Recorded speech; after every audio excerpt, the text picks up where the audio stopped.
What? Right, after some technical difficulties, we're just gonna keep plowing on. Oh. Yeah, no. Okay.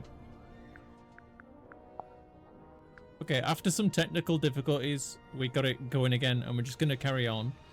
And keep interviewing the different members of the crew. When did you first meet Mortuga? When he let me into the submarine. Oh, it's just, you're both from Silkworm. I thought maybe you'd have run into him before that. My parents did. I know that much. Remind me. The harbor master and the shipyard mechanic. Ah, that tracks. So Mortuga lived an active life back then. He wasn't like, recluse? I don't think he's ever been outgoing, but from what I gather, he was very loyal to the few friends he did have. In fact, I'm pretty sure he was trying to reconnect with someone he once knew from the town. Who was it? Interesting. Did he say? No, I never found out.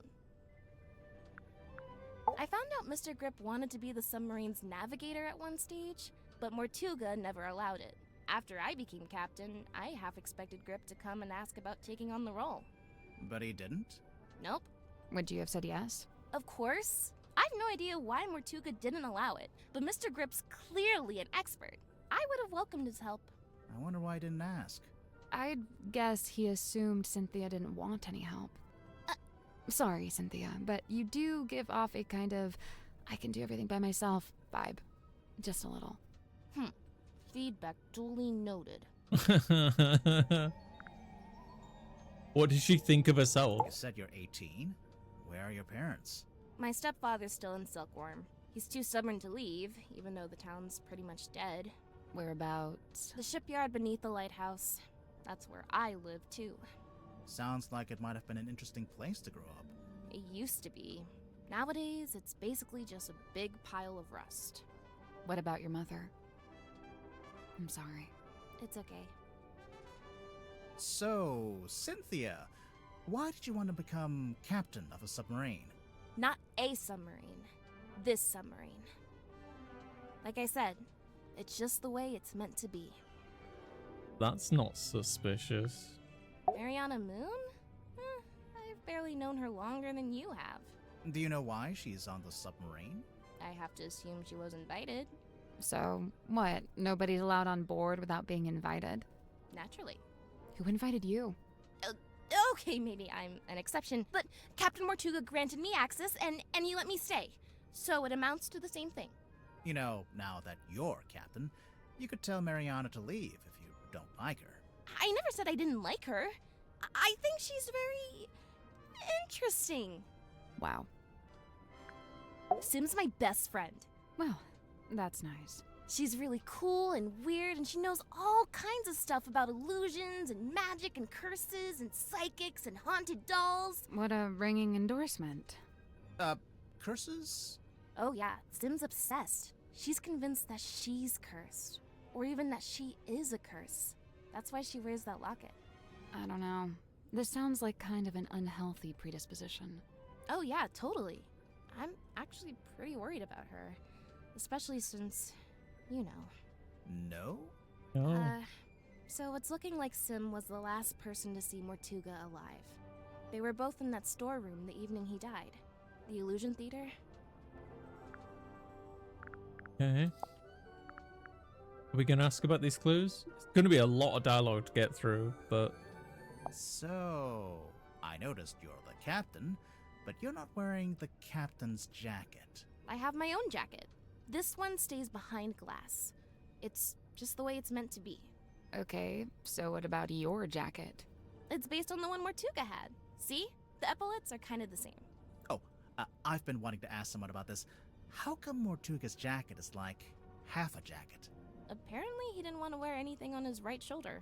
Some kind of pain from an old injury, I think. It's a work in progress, okay? What are you trying to do, exactly? I'm trying to get a handle on the exact form of the submarine. Is that difficult? Given its messy history, yes it is. Cynthia, is this the phone you used to call us? No, I used one in the town when I went to drop off the case file.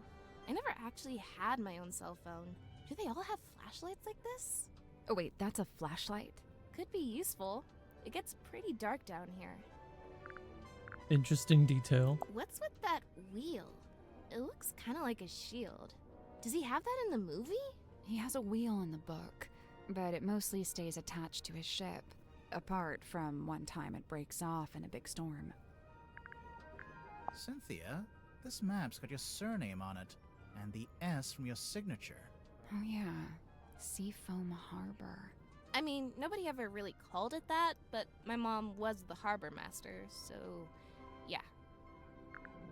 Okay. This is the ship's compass, from here in the control room. Mm-hmm. Looks like Mr. Grip's already working on fixing it. Good! That's good. Why so many needles? The original needle was broken. Mr. Grip said he had a few he could try out as replacements. This one's the original. Yeah. Looks fine to me. Just put it back in. Nope, wouldn't work. It's malfunctioning. It needs to be replaced. Yeah, that's weird. I remember one time I went into Mortuga's cabin and he was standing in front of this painting, and he had his hand held up to it, like he was touching it. Maybe it got knocked and he was straightening it. No, he wasn't touching the frame, he was touching the painting itself. Okay, well, he is within his right to do that. I don't know. Might be worth a second look. What do you know about this bell?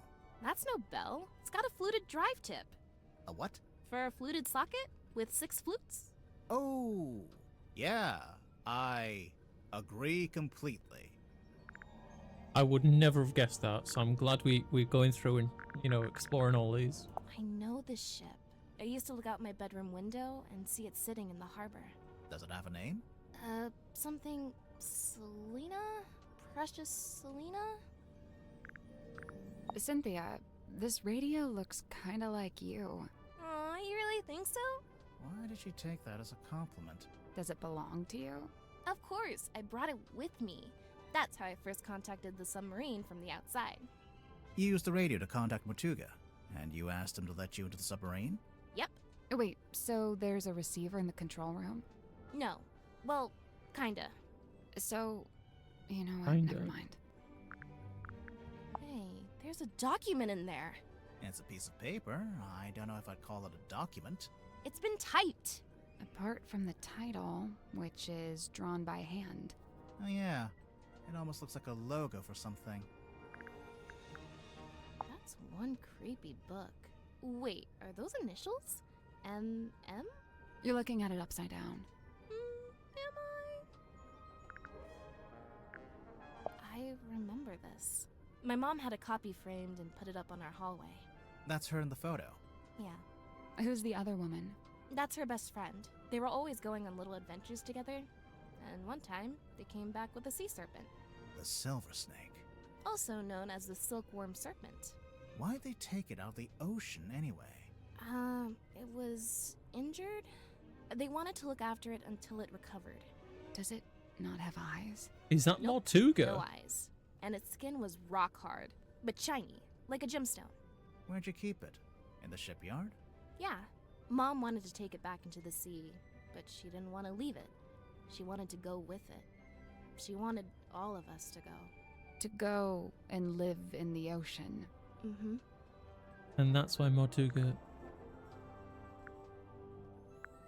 Okay, I might be reaching at straws here, right? But is her father Mortuga? And at some point he was a sea serpent?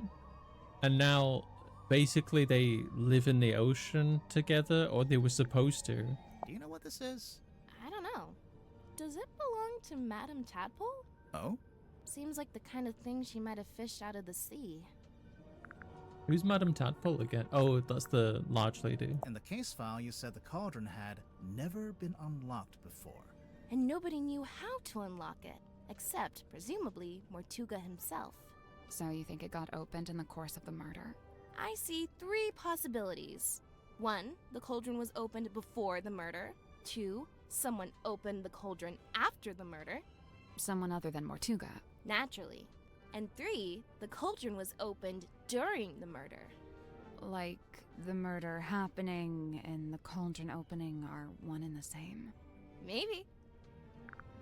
Doesn't really Hello. Do you know what the stargazing girl is all about? No, Sim didn't tell me the details. She didn't want to, for some reason. She seemed to regret the whole thing. Is Sim's mother the other lady in that news article? You know, if this is poison, then surely it's a red herring. How so? Mortuga didn't die from poisoning. Right. How do you know? You think someone put it there as a false lead? I don't know. It's not a very good false lead. I mean,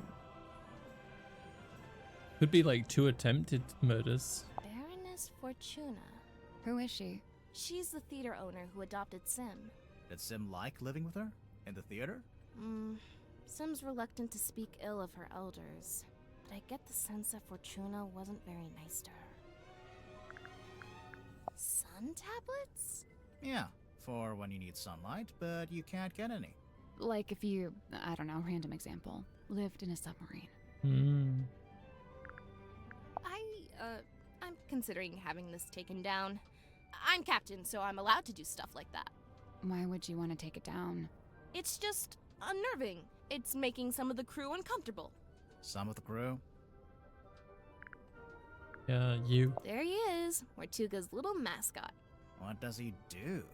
Well, you know, bit of this, bit of that. A big green light shines out of his eyes sometimes. Yeah, we saw it. It lured us onto the submarine. That's the idea. How does it work? Do you activate it from in here? Nope, it just kind of happens. Wooden buoy is confirmed to be magical. Hmm. So this is what Mr. Worman did after he left town. Why would he need to leave town to write a book? I feel like you could do that from anywhere.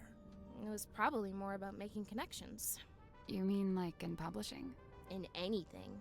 Silkworm's a real dead end if you got any kind of aspirations. Aha! I see you found my case file. Sure did. How come you knew about Grimoire?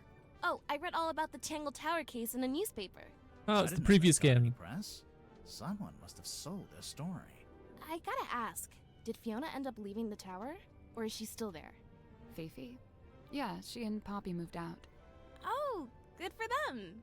They got a real nice place out in the countryside. That's so nice. I'm jealous. Hmm. Okay, so we've asked about all those. We've done all this stuff. Go back. I wonder if Sim would let us take a closer look at that locket of hers. Can't hurt to ask. Go later. Let's go look at that painting again. Yeah, I want to do that as well. Can we look at the control panel? If you promise not to press any of the buttons. I will make no such promise. Oh, look closer. It's a lever. Pull it. It's a lever. It's an electrical switchboard. Something's bound to happen if we mess around. If we carefully and sensibly interact with this precision equipment. Oh. Swap the 6 colored plugs into the correct sockets. 1, 2, 3, 4. So, oh, there's more numbers down. Oh, we need to make this. Okay, we need to make this shape. Oh god. And we have to do it in 6. We have to do it in 6 pieces. So, this one, I think. So, blue? No, because...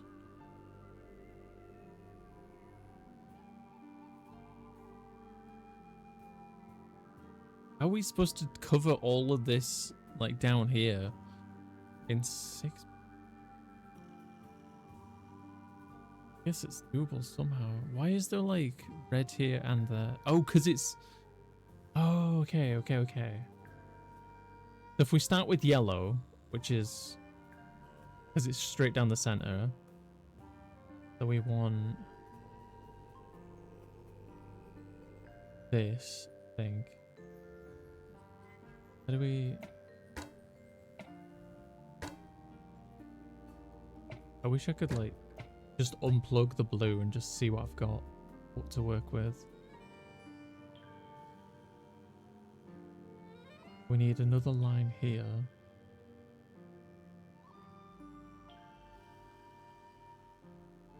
I see. I see. Okay. So we want this kind of a shape here. And we want like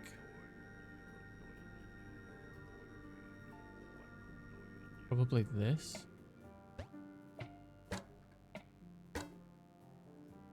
But we want to take that one out.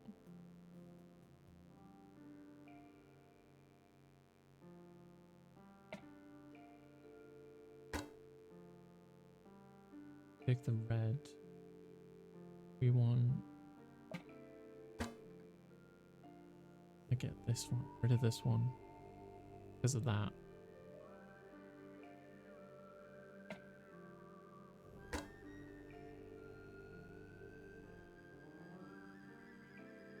Hey, Nix. Mwah. We need one down here. But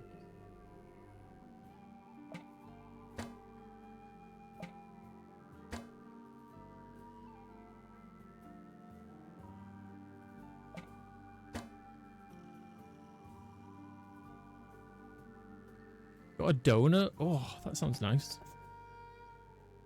I was thinking of commissioning a sussy donut emote.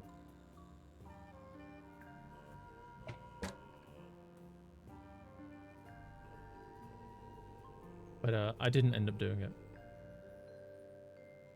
Is this not correct? Down. Where there? Got it. Yeah, we got it. Nice work. Oh. Something unlocked. The hatch opened. Oh. It's a ring-bound book. Captain's log. An old rung-bound logbook. It was locked in the hatch in the control panel. Cynthia Seafoam. Magnus Mortuga. What are these? Speed. Depth heading. Captain Mortuga found dead. Details unknown. Route is tumultuous. Captain Seafoam assumes command. James Dusk arrives on submarine and a man named Dirk Dansom. This guy. Oops. Go back.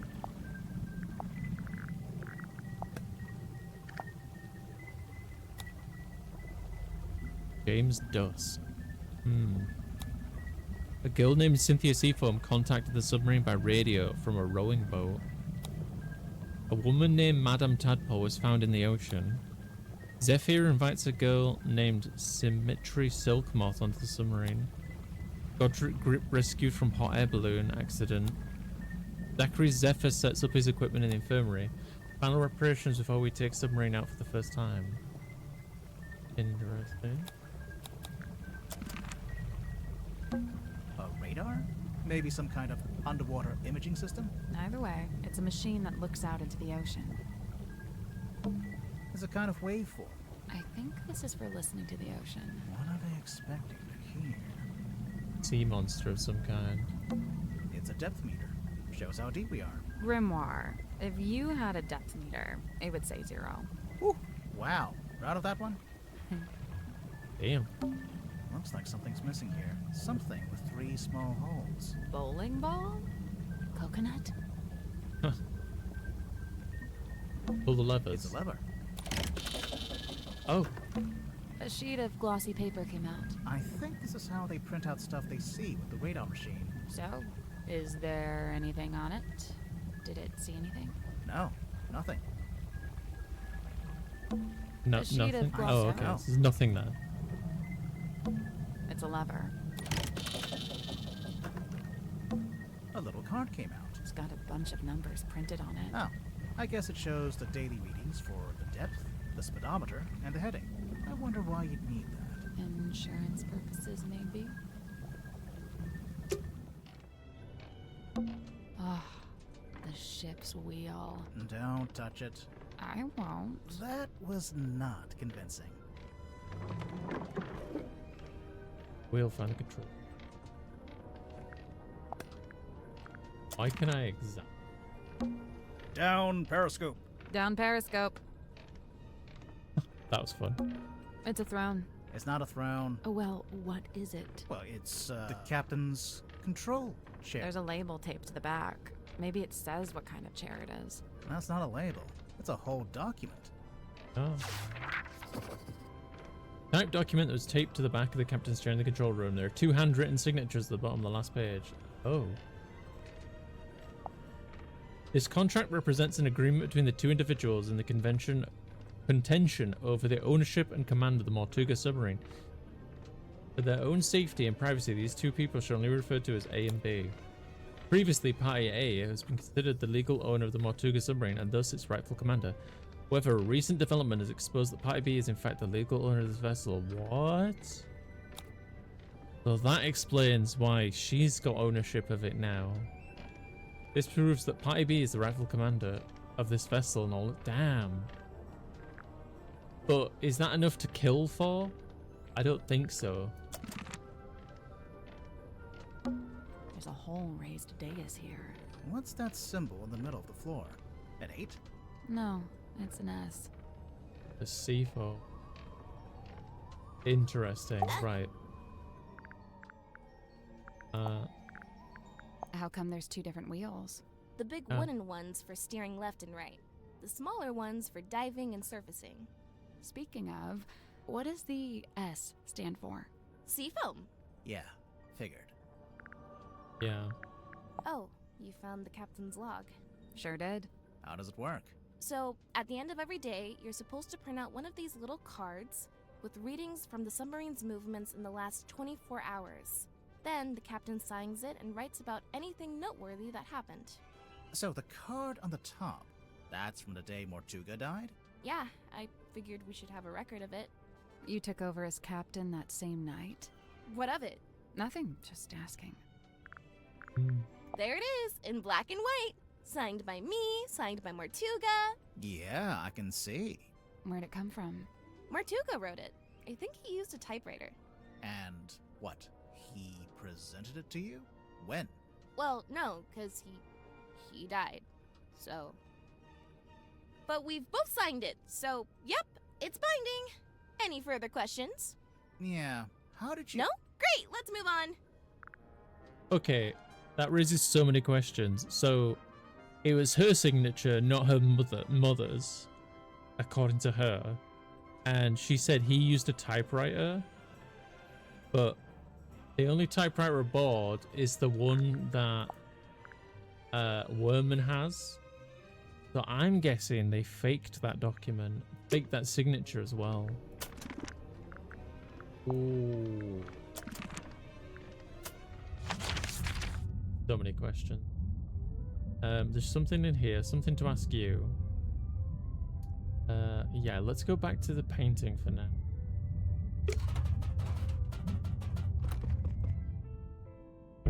Oh, Yeah. right, I almost forgot. And that was just like with one of these NPCs, and we need to do that with all of them. We should be able to get into Sim and Cynthia's bunk room now. Oh, that's not what I wanted to do.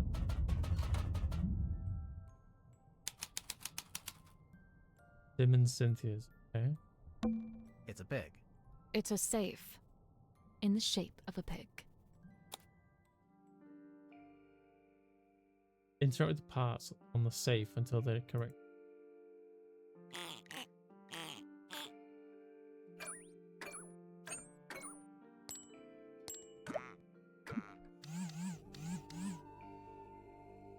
Cool. Ah, These ones aren't buttons. It's just some kind of display. These ones aren't buttons. It's just... so do these numbers mean one down the line? These ones aren't buttons. Is it 1, 2, 3? Like these ones? Oh, look, it's changed. Oh, we need to make the values match. Okay. Oh, God. So, these two are correct, which I assume is this and this. Let's find out. No. That was that. So these two are correct. Yes. Those two are correct. 8. So what do we got here? 1, 2, and 3. Okay, so if we put it as 3, that's 6, and then that would be 7 and 8. Yep. And that's correct. But this is 9, so that has to actually be 3, and this is 2. And I assume that's the hat. Can we get bigger number? We can get 4. Let's leave it at 4 for now. 7,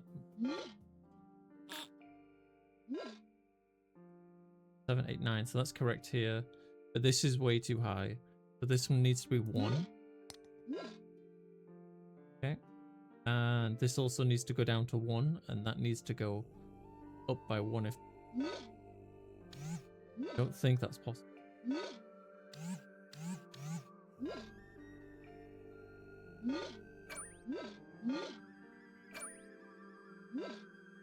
That's correct. 7, 8, 9, that's correct. That's correct. So all down here are correct. That's correct. And that's correct. That's the one. Good job. What's inside? Oh. What the? It was hidden in Symmetry and Cynthia's bunker. Why? What is it? I don't know. Interesting. Well, I guess we can start by asking Sim and Cynthia about it. Oh, cool. A board game. Want to play? We don't know the rules. You don't normally let that stop you. It's a magazine. Hey, this is pretty recent. Movie magazine about found in Symmetry and Cynthia's bunker. Pretty hex on the helmsman. Vincent. X marks the spot. Oh, Dirk. Dirk, there's an article on Dirk here. The Hex marks the spot. Cinematique magazine sits down and stars Vincent van der Heer's latest film.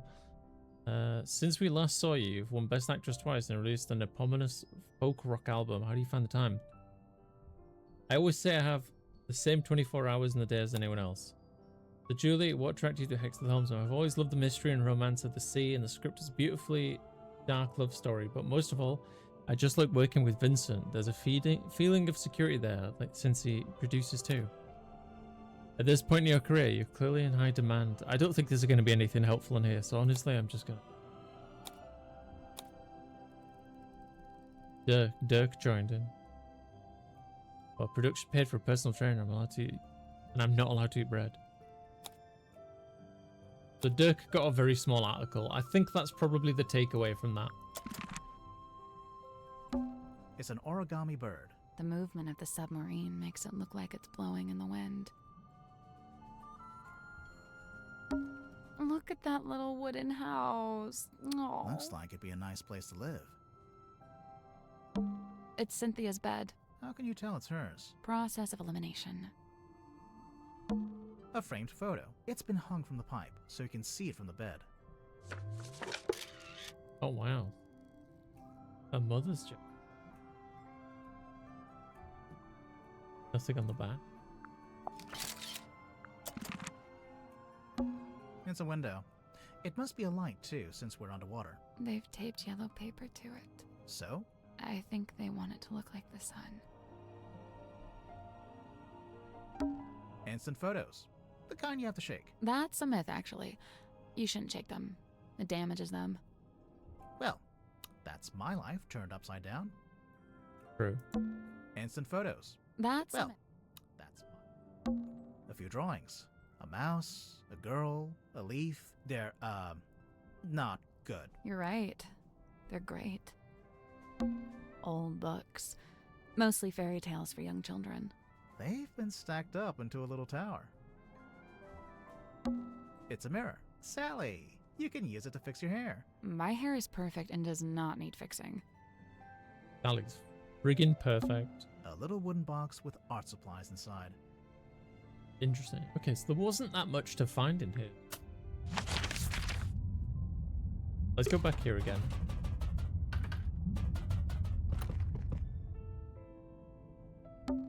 Maybe we should take a... Is that the sun? Rotate it. The sun was upside down. Do you hear something? Oh. That's it? What? It's just going to hang in the middle of the room? You can reach it, can't you? Yeah, but Then I don't see the problem. Oh, a hidden room. Captain Squat. I can't get the drawers open. Locked? No, I don't think so. I think the wood just rotted. A wine bottle. the wine is long gone. What's that on the bed? Some kind of box. Can you get it open? Push.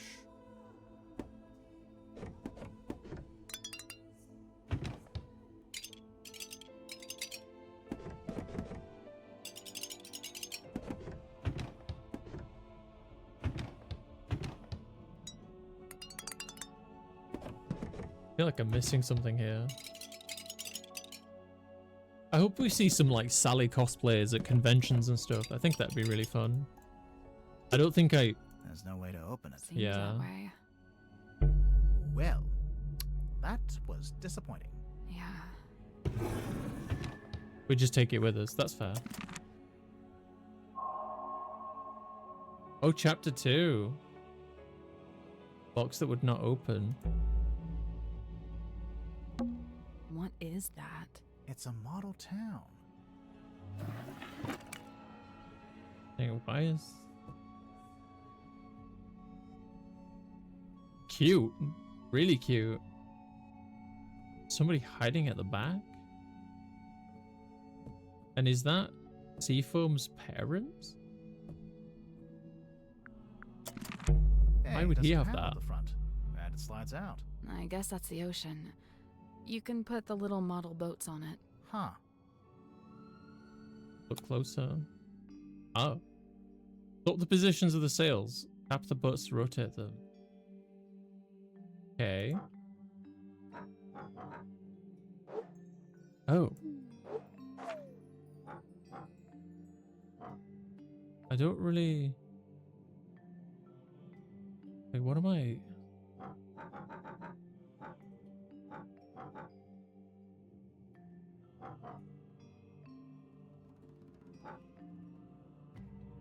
Oh, so this is another 2 here.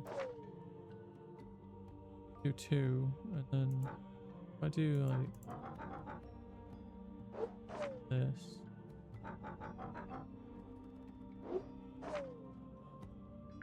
That's not it. So, we can swap the sails between the 9 boats. And we can tap the boats to turn them, making them face different directions on the grid. Okay.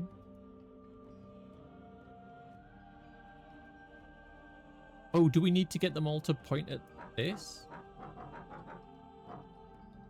No, surely not.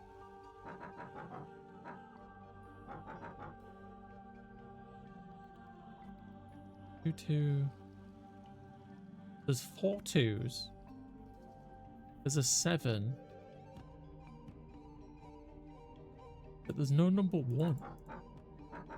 I'm very strange. Why are there so many 2s?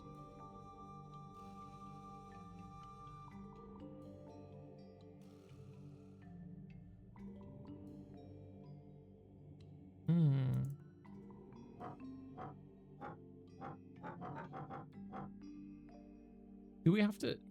I might be reaching here.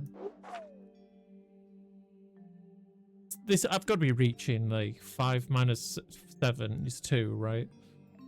And they're like in battle. Yes.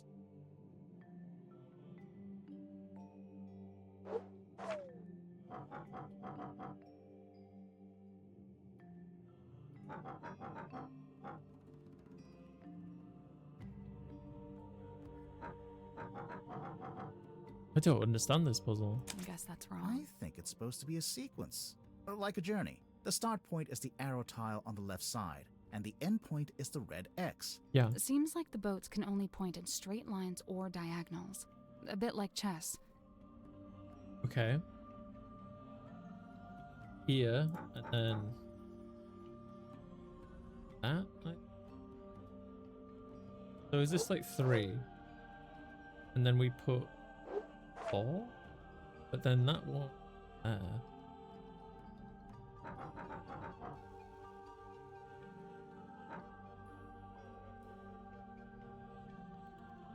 That on a diagonal? That is on a diagonal. Doesn't bloody look it.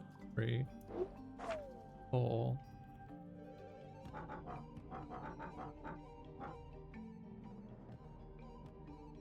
Five over here. We don't have a 6, do we? We just go straight to 7. 2, 3, 4, 5. Unless they're supposed to be like 2, 2.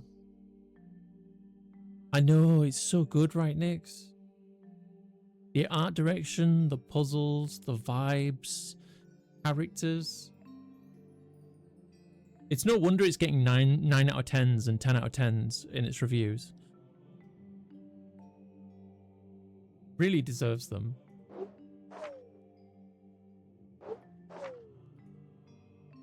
Then, like, what does this point to?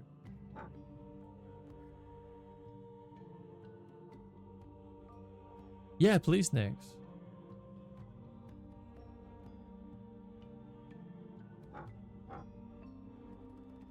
That it? Nothing. I think the numbers on the sails represent movements on the grid, Oh. and the angle of each boat represents the direction of that movement. So we need to plot a journey from boat to boat, going from the start point to the end point. Okay. Right. That makes why there's no. That makes sense as to why there's no like numerical sequence. Okay. 1, 2, 3, 4, 5. So that's. Is that 7? Is that? We don't have a 6. Can't change that. No, it's got to be up here then, hasn't it? 1, 2, 3. 3, 3. And then 2. 2 here, and then 1.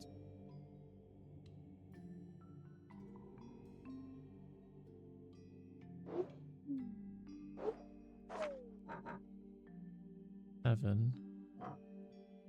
3, 4, 5. 2.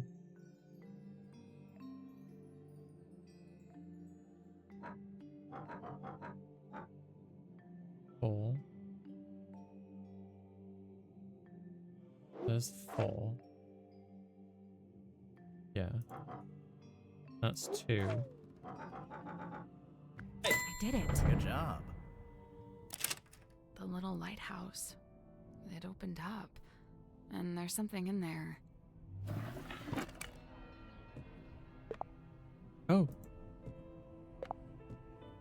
A film reel was hidden inside. Okay. Can we take it?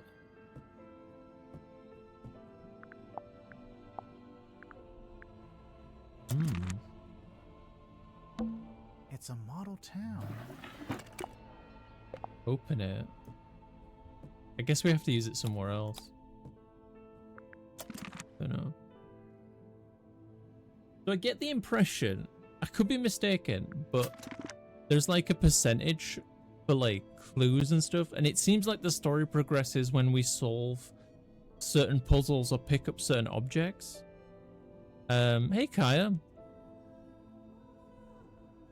Streaming YouTube only? No, I'm streaming on Twitch as well. So I wonder if There's an old curtain hanging up here. Want to take a look behind it? I wonder if it's like just flavor text. You say that, but like I was just talking to Nix, Kaya, like just a moment ago. Most of the rooms in made my of Twitch wood, chat. but this door is made of thick metal. I can see an old wooden deck. It looks a bit like a pirate ship. Yeah, I bet. Interesting. Can't look around, Door can I? is For firm. once, Yeah. I'm glad to hear it. Okay. Don't think I can do anything there. Oh, there's another hidden door here. We can't get in there right now. That's okay. Right. I have many questions. Let's talk to oh, is that like a clue? Oh shit, I didn't mean to get all those clues. I'm not paying attention to them. I promise.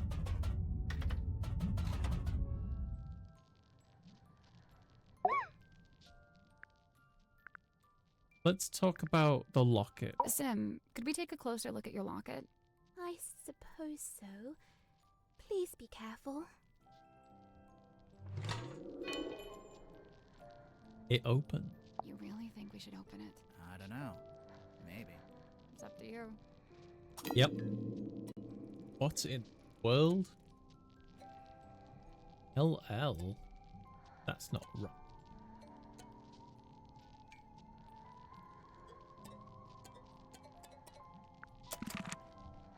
Oh,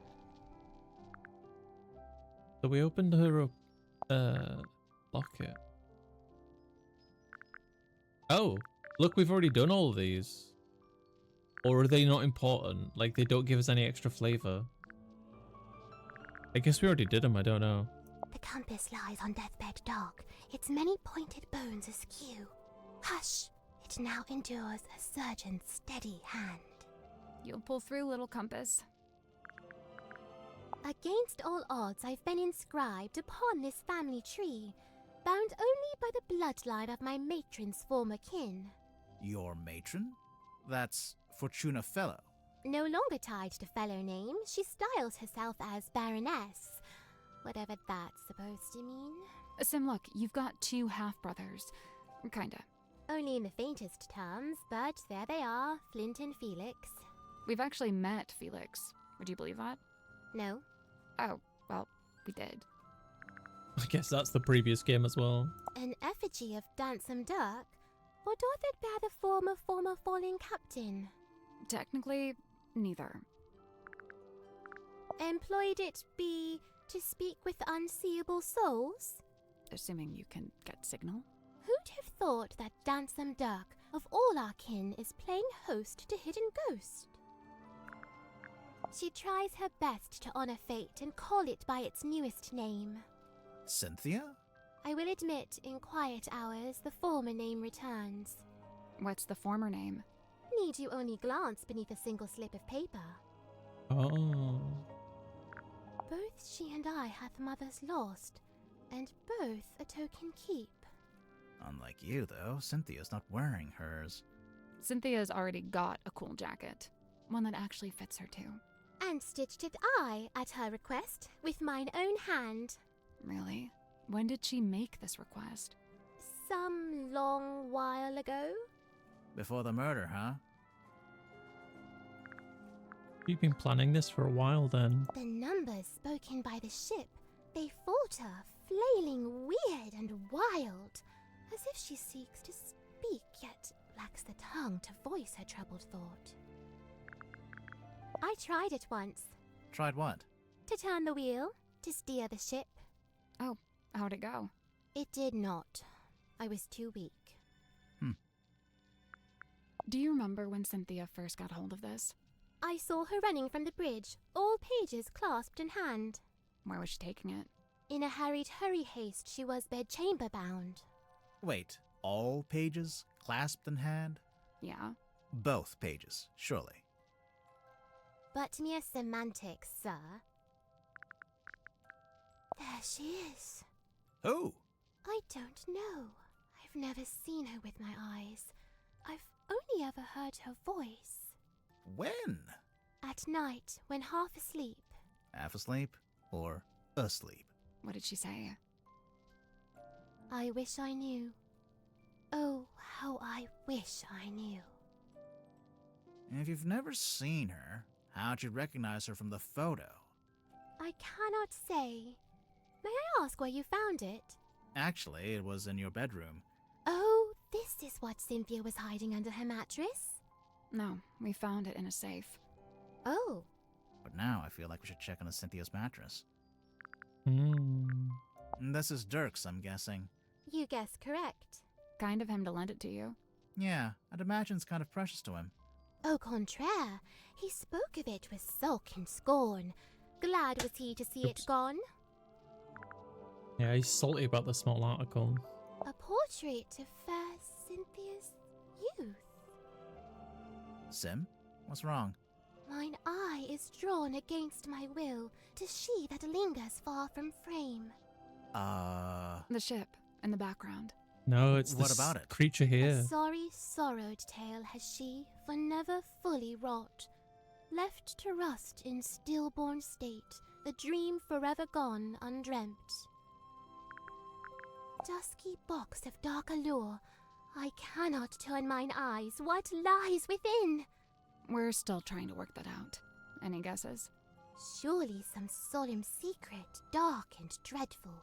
Oh, it better be after all this. A teeny tiny town of toys, or fossil formed of... Oh, that's my house. Right there. Your house? Yeah, the theatre where I lived. Cute. 'Twas my mother's own, or so I'm told. You don't know for sure? I was too young. I don't remember. I dearly hope to ask her and know the truth at last. You like us and all Do the... you think you ever will? The question that bestirs my soul. I don't think I could put up with her for like too long. It's just... Likened to the orchard oak, sturdy, stout, and towering tall, but bears she a quietsome grace, like a windless night on sail-still sea. I ponder, could some such thing be mine to know? I don't see why not. Maybe I should cut my hair short and dye it green. Maybe that'll do it. What's that? Madam Tadpole, number 5. The Still Waters. Tranquility. Resistant to change. Hiding a dangerous secret. Ability? Okay. Tranquility. Likened to the Hold orchard on. oak. I ponder, I don't see why maybe I not. should What's cut that? Madam Tadpole. Tranquility. We only get one chance? An actor or a mage in guise who sways men's souls with artful feigned truth. You, think Dirk might be swaying our souls? Fret not, as dwell he in this deep sea womb, his strengths divorced from skyward Mind source. of a cuckoo, yeah. Skyward source. The sun, I'm guessing. How do you know he likes the sun so much? Alone he's oft espied, atop our ship, and stood enrobed in warmer light.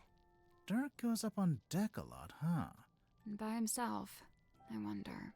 Dirk Dansum, number 8, the shiny penny. Capitalist greed. Being easily greed?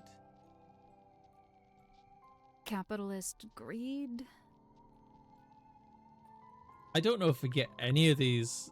Like, he's so British. I hope you don't think I'm like that. His life's long hope to pierce the veil and breach those blackest bounds.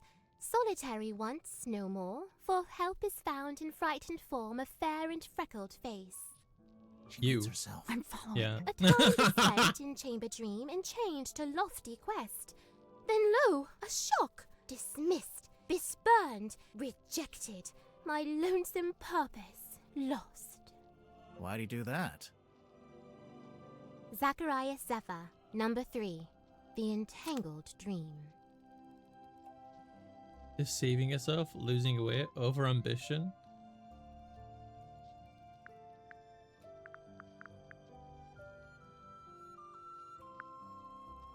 Over ambition. Over ambition?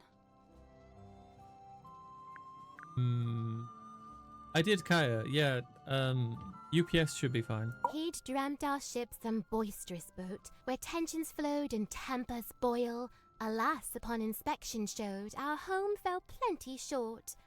Still he yearned for storm to swell, for keel to list, for sail to sway. He was waiting for something to happen. Something did happen. The captain was murdered. And crime dark scene, but consequently came the freshest focus for his ever ponderous gaze. James Werman, number 7, The Empty Inkwell.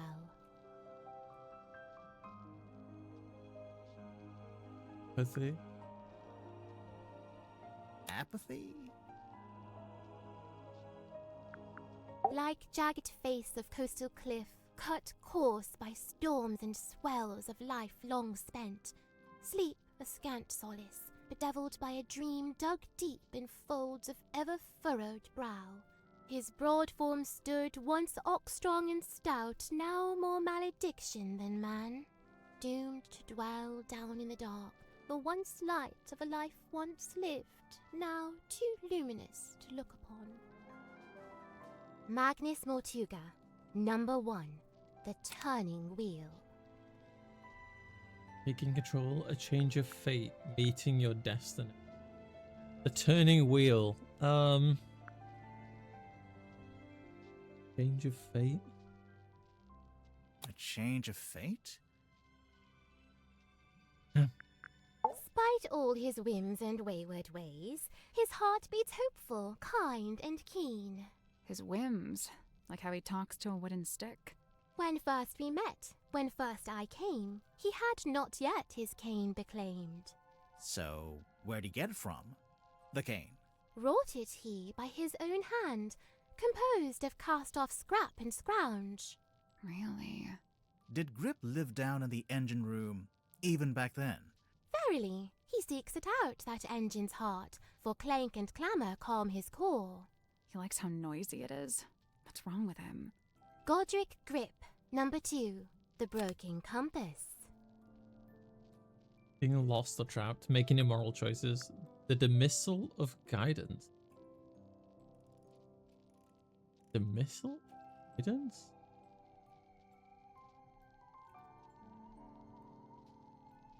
Or trapped? Feeling lost or trapped? I can't tell if I'm getting these wrong or there's just no, like... He doesn't give a response, period. Fair Cynthia, O truest friend, my steadfast fealty's won. You're both from Silkworm, and you're the same age. Do you know her from before? Though kindred bred neath sullen skies, now we met out with this sunken silver shell. You really never ran into each other in the town? She is bloomed from deepest silken soil, whilst I, mere wandering weed by a wild wind blown. Ah, of course. You make a friend, and then she ends up as the new captain. Must have been, you know, a nice, unexpected bonus. 'Twas no sudden thing, full well she plotted thus her course of fate, to helm this vessel next by rightful claim, for she, in law and title, holds its name. Is that so? Yeah, 'cause she Cynthia faked the Seafoam, documentation. Number 6, The Leaden Crown. The leaden crown is right. A poisoned chalice. Poison chalice. Still estranged, this moon and I, but she and me befind ourselves in newfound kinship joined. What kind of kinship would that be? The kinship of wearing a big yellow locket around your neck. We may need to workshop the name. Mariana's moon necklace? Yeah. That's a locket? Must Andre. be. I've seen her open it up and peer concernedly at its internals. Ah. Mariana Moon, number 9, The Half-Hidden Moon. Reclusiveness. Disingenuousness. Being incomplete. Disingenuousness? You look kind of pale. Are you getting enough to eat? Alas, by flesh and frame and bone and blood I set but little store. Yeah, that's what I thought. So what do you set store by? Oh, like, what are my interests? Yeah. Enwrapped, enthralled, of cloth in dolls, of effigies, of twins. Okay, sure. of glass and gleam, of mirrored eyes, of phantoms falsely cast. Fine. Mirrors, okay. Oh! Of what if aught doth lay beyond this fleeting form of flesh? Huh. Symmetry Silk Moth, number 4, the unblinking eye. Fear, resolve, obsession. Fear. Fear? Damn. Right, so we've asked about all that. We've done all of that. Let's leave here for I now. wonder if Grip would let us take a closer look at that cane of his. Can't hurt to ask. Go later. I guess we should go look under Cynthia's mattress. Yeah, I want to do that first.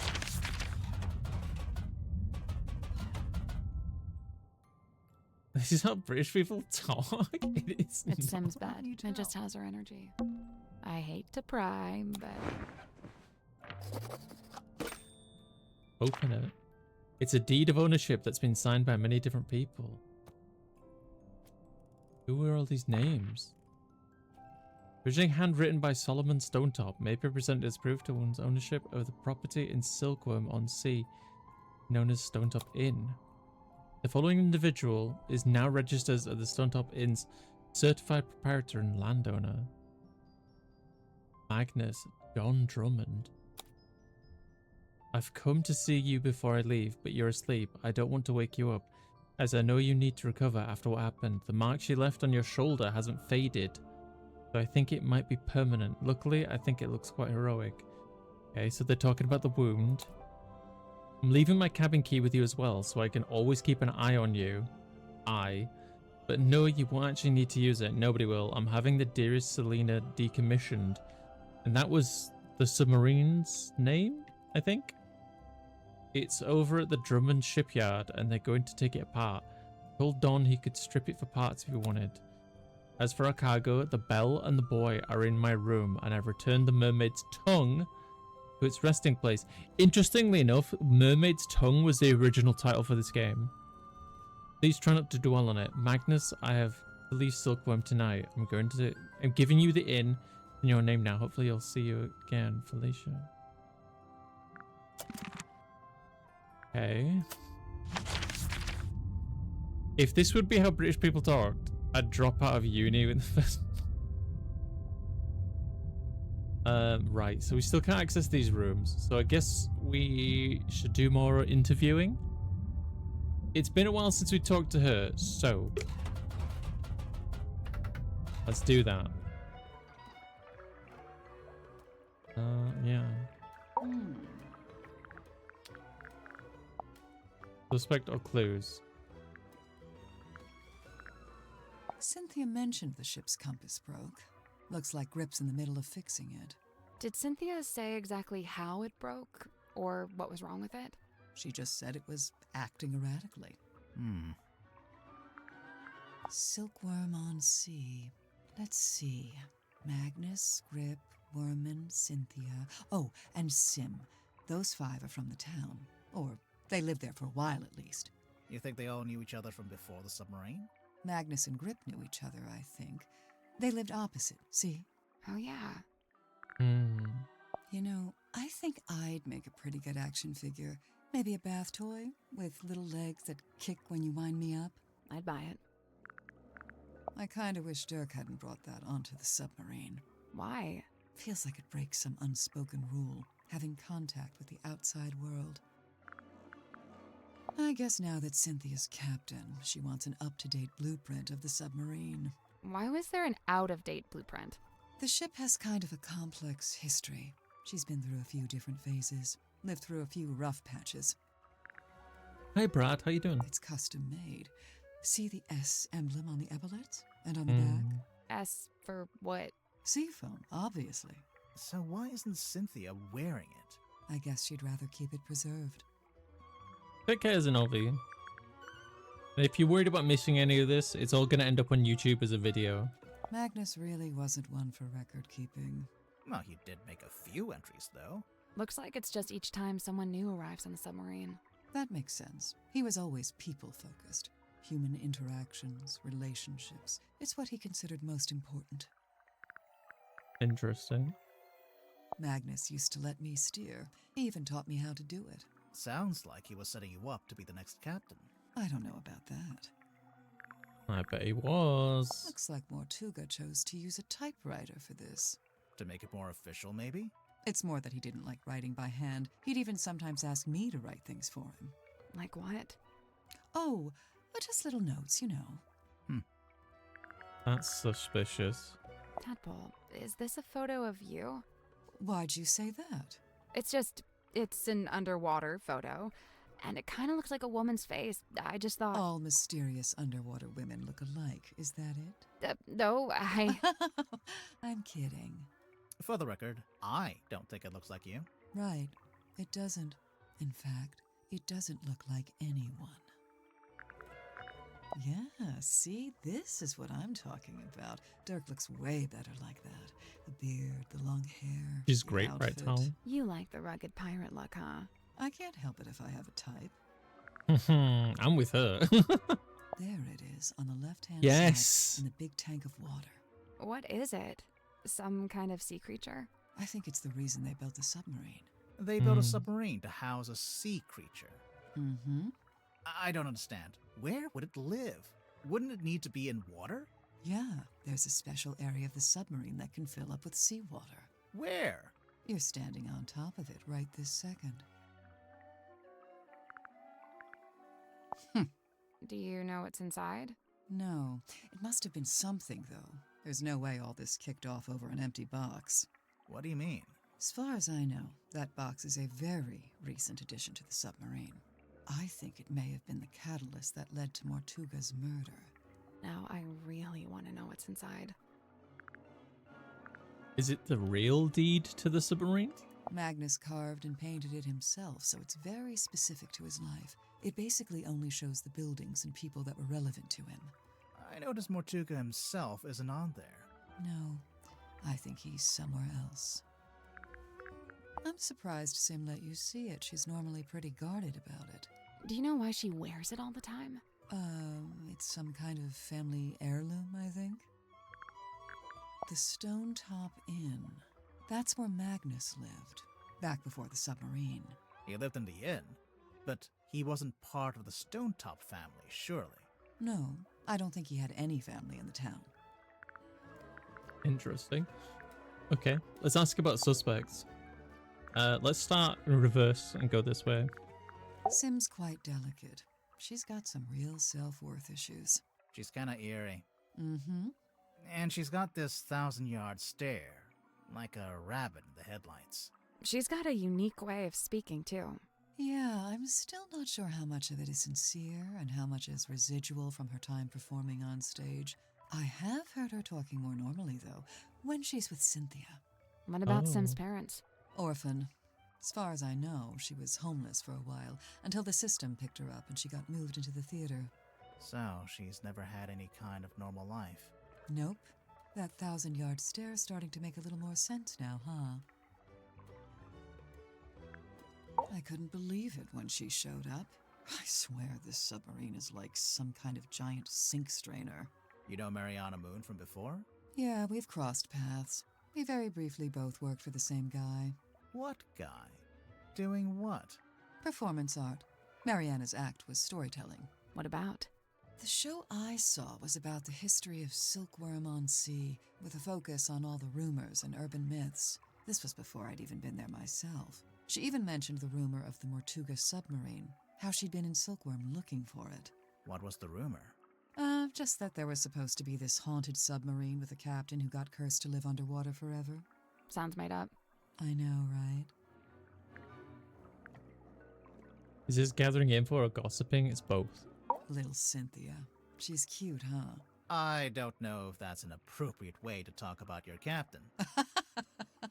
You're so right. You think her being captain is kind of a joke? It's not a joke to her. She cares a lot about the submarine. I just don't think it's doing her any good to care that much. It's just a hunk of metal after all.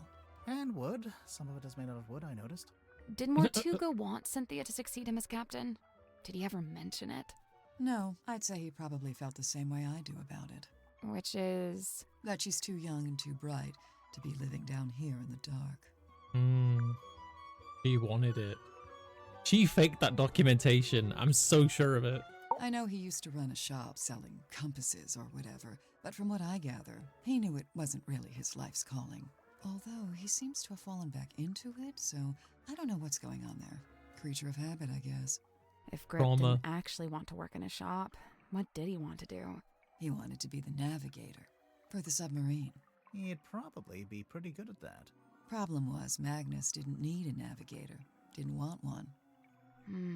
What? It's just, now that Mortuga's dead and there's a new captain. You're thinking Grip might finally get to be navigator? Under Cynthia?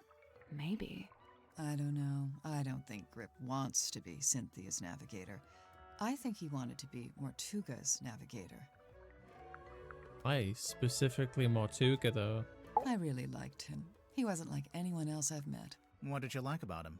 He was this great combination of super introverted and super proactive. Like you'd be complaining that you had a headache or whatever, and he wouldn't say a word. But then the next morning you'd wake up and find painkillers beside your bed. Wow. Kind of creepy, sneaking into your room at night. And where would you get painkillers on a submarine? The point is, he actually cared about other people. Really, the only person he was hard on was himself. Go on. Well, for one, he never let himself leave the submarine, even if he wanted to. Did he want to? I think so.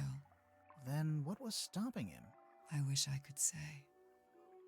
Love. I think it was love. Or a curse, or both. Now, when Werman got here, that's when things got interesting. Why? Because he's a famous author? Oh no, I don't care about that. I don't read pulp literature. Oh, right. Then what's so interesting?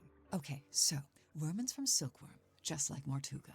And after he arrived on the submarine, Mortuga spent a lot of time talking with him. Wait, you think they knew each other from before? From when they both lived in the town? No, but I do think they share a connection. Like, maybe they have a mutual friend or something? Something like that. Then it seems like Mortuga would have wanted Werman on the submarine if he had something to gain from it, even if it was just information. What information, though? What was Mortuga trying to find out? How to remove his curse, perhaps? Hi, Fries. Yeah, Zephyr and I had a little falling out. Over what? Something to do with his experiments? In theory, I really don't care what he does in his lab. I just didn't like that he dragged Sim into it. What do you mean? When I first got here, Sim was working for Zephyr in the Dream Chamber. What were they working on? Researching dreams, I guess? Well, sure, that was part of it. They even had Mortuga as a test subject at one point. They were researching Mortuga's dreams? Look, it's not the dreams that were the problem. It's the communicating with spirits from the other world stuff. Oh, like talking with the afterlife. Zephyr's a grown man. If he wants to research that stuff, he's free to do so. But Sim's still young. I didn't want her getting misled, so I put a stop to it. How? I made Zephyr tell Sim he didn't need her anymore. Ouch. It's for the best.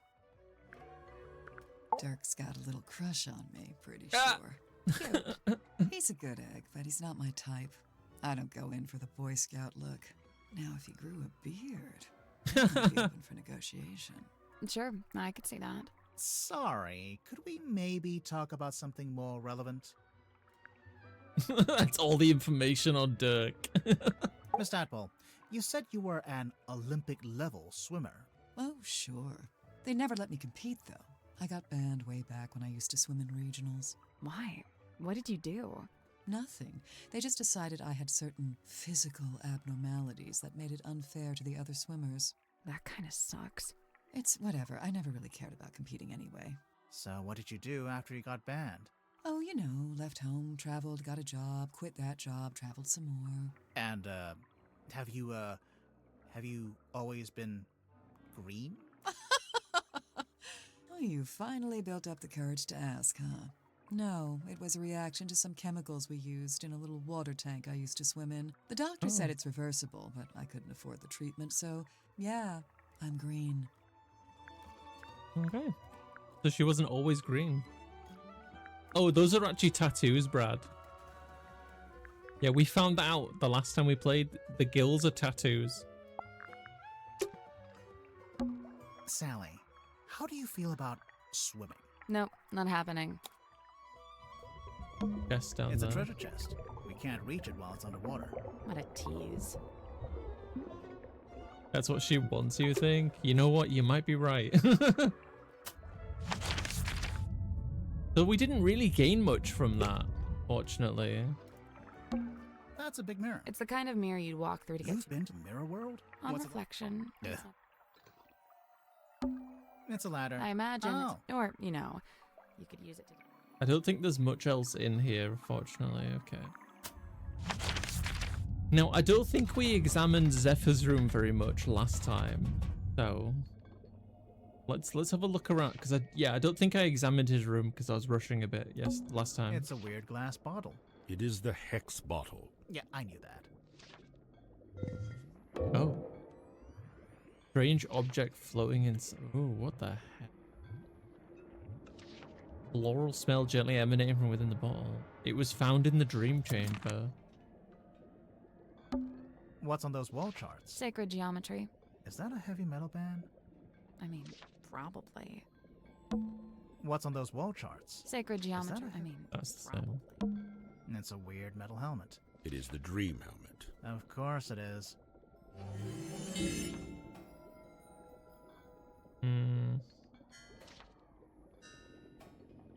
Wind-up mechanism. Peculiar piece of equipment found in Zephyr's dream chamber. Large brass funnel is attached to the top of a pair of leather goggles. Curiously, the goggles are fully opaque. You can't see anything while you're wearing them. It's a big dome. All the light coming from the top gets filtered through the pink glass. It gives the whole room a really weird vibe. A set of small glass bottles. Poison? Might just be perfume. I'll meet you in the middle at poisoned perfume. Oh. Drag the bottle caps and swap them to the correct droppers. A crimson hue upon the label. So, this one? The moon? Oh, look, that kind of matches. Aerated with effervescent? I don't even know what that means. Exhales a curious vapor.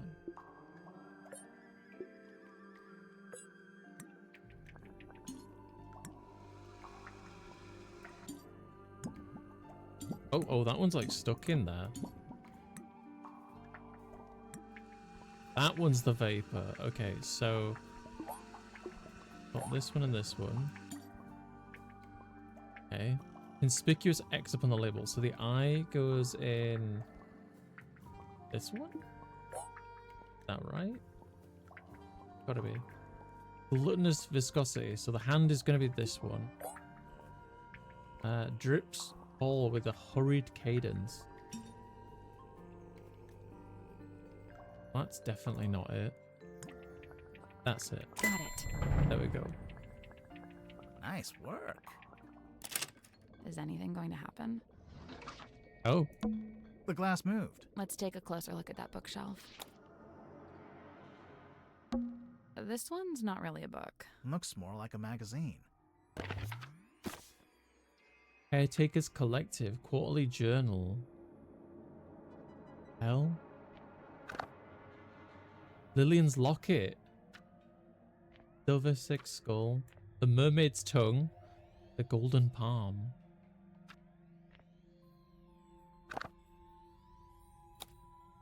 Lillian Lucian was a witch of some infamy before her untimely end at the hands of a curse. Some say the locket protects from curses, others suggest it absorbs them, imbibing their power. The disembodied skull, the mysterious silkworm serpent, notably it has no eye sockets. That's the thing that they would like fish out of the ocean. Use discretion at several high quality fakes are in circulation. Made from unknown material, 9% similar to gold, the hand is said to be able to touch ghosts. Said to facilitate communication with she who lives beyond the veil. Requires a special key to operate. Both the key and the mermaid's tongue itself are rumored to be lost at sea. Name your price. Interesting. A Ghost Rises Before Me by Joseph Jenkins. The Magician of the Soul by Annabelle August. Divine Exolinguistics by Mary Morala. It is Speaking If You Are Listening by Carl Cavendish. The 7 secrets of Onirology? The 7 Secrets of Onirology by Edward Edmonton. Prophecy Oh from my god, I just saw Parapsychology something by creepy. Halcyon Hardwick. Yes, Tal, I just saw that out of the corner of my eye. That was creepy. I think I can see a face in there. That's probably just pareidolia. Who? The human habit of seeing faces where there aren't... Okay, no, I just saw it too. I think I can That's see probably... a Okay, no, I just saw it Okay, too. can I do anything with it? dusty old cloth. I'm just gonna leave. There's something hiding back there. I'll just take a look in this cabinet. Watch out for spiders. Yeah, I don't think there are any spiders. We're on a submarine, remember? I do seem to need constant reminding.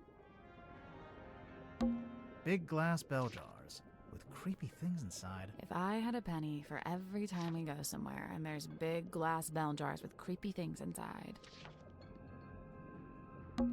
The cabinet's full of scrolls. Can't think of an excuse not to read them. They're too fragile, maybe? Hell, just say they're blank. No one will know. The cabinet's full of scrolls. Can't They're hell, just say they're blank. Okay. I can't see anything important on these shelves. good, because I couldn't reach the stuff at the top. What about this? It's a weird crystal orb, It is the fog ball. if you say so. The ball of fog. So, this is just taped on the back. Something's swirling around inside it. Oh, hello. It's battery operated.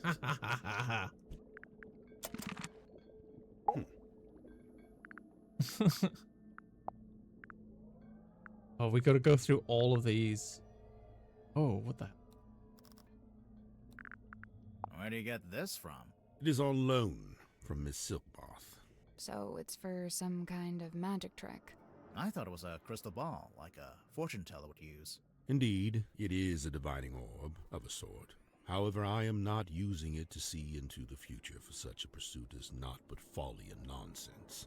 Right, but I'm sure whatever you're using it for is totally rational and sensible. Do not question the orb.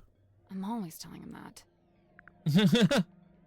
Yeah, I don't really want to go through all of these with this guy, so what I'm gonna do is I'll push the story a bit more, and when like maybe in like the next time we play this, we'll do more of the like dialogue and catch up. Maybe we'll see.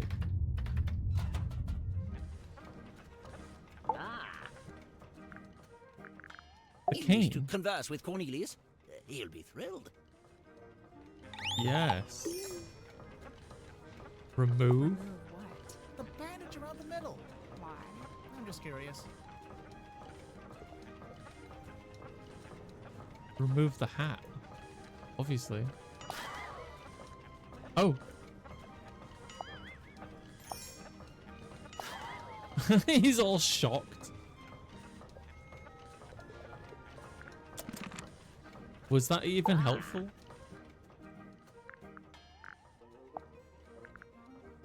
I don't know if that was helpful, I'll be honest. Okay. Well, I don't think I gained anything from that. Weird. We can't get in there right now. Yeah.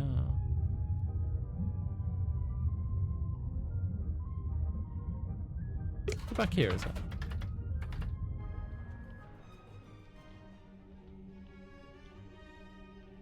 Can't examine this. Try this room. Is there anything of interest in Hey, here? it's a kitchen. We didn't have one of those last What? time. Nothing. No? I guess this is the mess. It is kind of a mess, yeah. Hmm.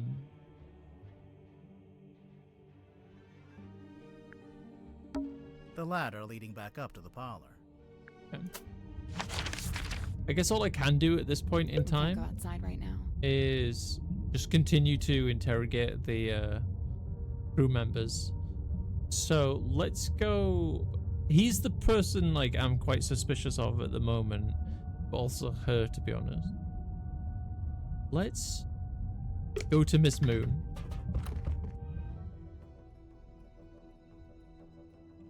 This. It's a little mirror. It could do with a polish. You could do with the polish.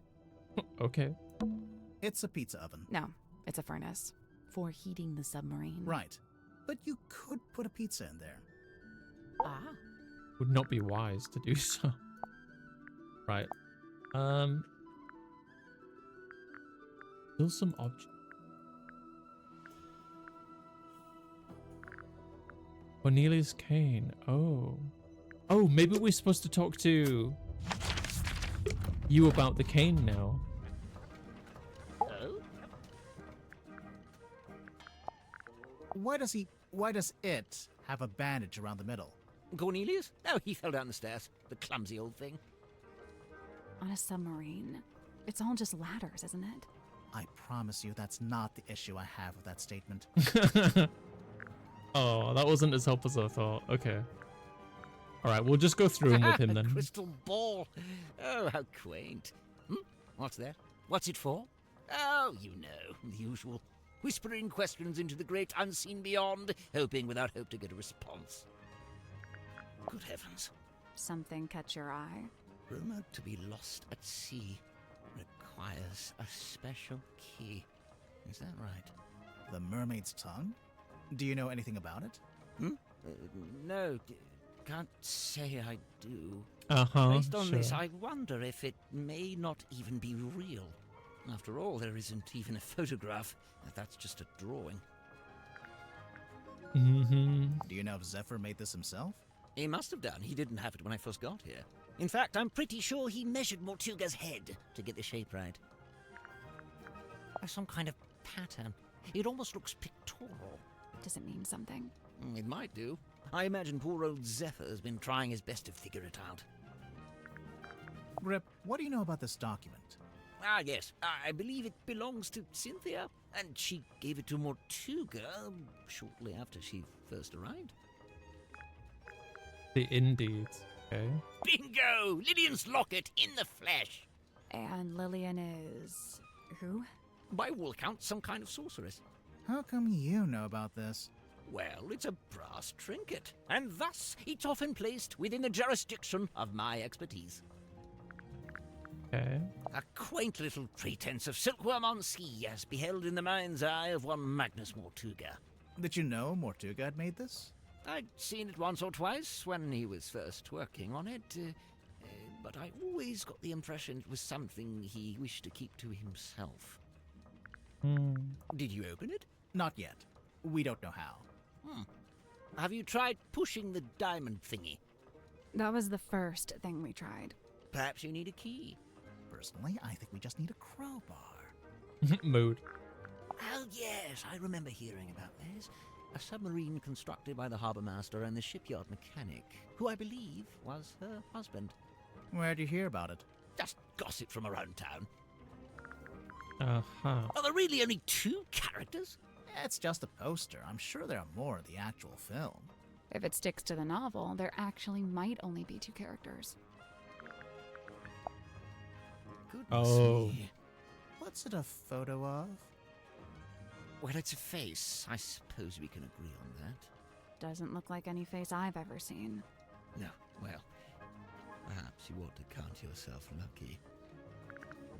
Yeah, I think he saw this thing and it broke him psychologically. Because remember, he wanted to be like an adventurer at first, right? 2 individuals in potential of the ownership, however, recent developments exposed. No, I don't like it. No, what's wrong with it? The wording, it's too vague. It could be about anything. But if it's not about Cynthia and Mortuga, what would it be about? I couldn't say, but I stand by it. There's a chance Cynthia's got the wrong end of the stick. Perhaps she oughtn't be captain after all. Ah. Oh, sorry, Cornelius. He doesn't like it when I say wrong end of the stick. I feel like I should take that to the writer and see what they say. Maybe I'll do that. No, I guess we'll keep going. Do you know how the wheel got damaged? It looks in working order to me. No, look. Some of the spokes are different. It looks like they broke off and got replaced. You're quite right. Although it's not exactly at odds with the ship as a whole, is it? Meaning? Look, Look around you. She's a ramshackle old thing. Sturdy, yes, even handsome in places, but undeniably a patchwork of sorts. It has puzzles in it, Fries. Mortuga's log. Let's find the entry about me, shall we? Ah, here it is, right after Zephyr's. Godric Grip rescued from hot air balloon accident. To refer to it as an accident, a merciful gesture indeed. Yes, this was clearly made by someone who understands the value of iconography. You mean the S emblems? The whole thing? What's the deal with this blueprint? It's kind of a mess. They say Mortuga bought an incomplete submarine and then paid for it to be completed. So it only makes sense that the blueprint's as ramshackle as the ship itself. Where'd he buy it from? How'd he pay for it? One, the shipyard, I imagine. And two, I have no idea. He'd never seemed to have any money. I don't really deal in anything post-industrial revolution. Try Cynthia. Oh? Teenage girl, cell phone. Just seems like a natural fit, wouldn't you say? That's the captain, is it? And her accessories are a compass and a map. So? So they made her the navigator and the captain. Typical navigator erasure. Oh, I'll find it. I'll find it, Fries. I'll get to the truth. Remarkable. There we are. Cornelius, look. I told you all our hard work would put us on the map someday. How come your logo is a hot air balloon? I thought you sold stuff for boats. Officially, we deal in the nautical and aeronautical. But in truth, the balloon motif was mostly just for fun. I'm not sure there were ever any aeronauts in Silkworm. What's with all the needles and cogs and stuff? It looks like Grip's halfway through fixing it. That's what I figured, anyway. Ah, thank heavens. That's what I was hoping for. Sorry, what? Perhaps I should explain. You see, Miss Seafoam came to me with a compass she needed fixing. I went to put the needle back on, but Cynthia stopped me. No, she said. The whole thing is broken. You'll have to take a look at the insides. You'll have to replace the needle. For some reason, she seemed to need it to be true. She needed the compass to He was hiding something. I told her I had various spare needles I could try out as replacements, and here we are. And you left it out so Cynthia would see it? So she'd think you were actually fixing it? That's the idea, yes. So if you kindly put it back where you found it. He's hiding something. Undeniably forlorn, isn't it? What do you think, haunted? It's probably haunted, right? If it was haunted, then it was only because Mortuga himself was its ghost. He seemed drawn to it, entranced, always held within its orbit, unable to drift away. I'm guessing you never dealt with anything like this in your shop.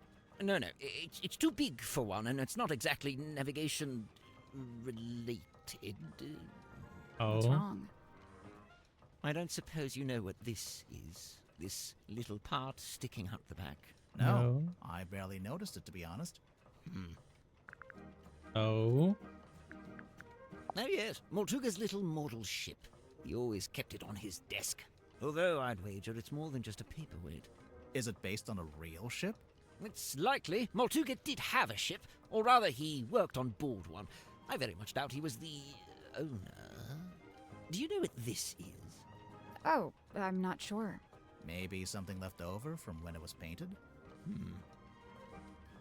He's not... He's hiding a lot of information from us. Honestly, it looks like this. We think Mortuga might have dropped this when he was killed. You can think that all you like. Personally, I think it came from somewhere else. If it wasn't dropped by Mortuga, perhaps it was dropped by the culprit? Might have been neither. You're suggesting this bottle made its own way into the crime scene? Maybe. Maybe somebody was carrying it, like Sim, and she dropped it out of fear when she found his body. Could this be Cynthia's attempt to get our submarine up to code and finally install a radio? Why doesn't the ship have a radio? One, Mortuga didn't like to use technology if he could avoid it. And two, he didn't like to communicate with the outside world if he could avoid it. I'm not That sure seems I agree with that strange. second one. Yeah. There's no way all these people showed up on the submarine if Mortuga wasn't contacting the outside world. You know, there may be something to that. Yeah, exactly. What do you make of this? A message in a bottle? There's a little drawing, too. Some kind of symbol? To me, it looks like a diagram. Where did this bottle come from? I'm pretty sure Tadpole fished it out of the ocean. That's how she got all the stuff in her room, I think. Well, that's a delightful little habit, isn't it? Who does this belong to? Wilfred Winterbottom? Who's that? I just made him up. Oh, then no. Godric Grip's nautical and aeronautical precision measurement and navigation instruments. Great name. As well, this was shortly before the rebrand. Why'd you decide to rebrand the shop? You see, the news about the silkworm serpent put the town in a particular sort of mood. Interest in all things nautical adventure was on the rise, you know. They put up that statue, we get tourists even. So you capitalized on the zeitgeist. Look at you, using the vocabulary. Where on earth did you find this? It was just lying around. Do you know what it is? What I do know is that it belonged to Mortuga. But you don't know what it was actually for. I couldn't say with any academic certainty. We know that was a key. Yeah, we got to be thorough and like check off all the boxes and. So what's the deal with this cauldron? I've no idea.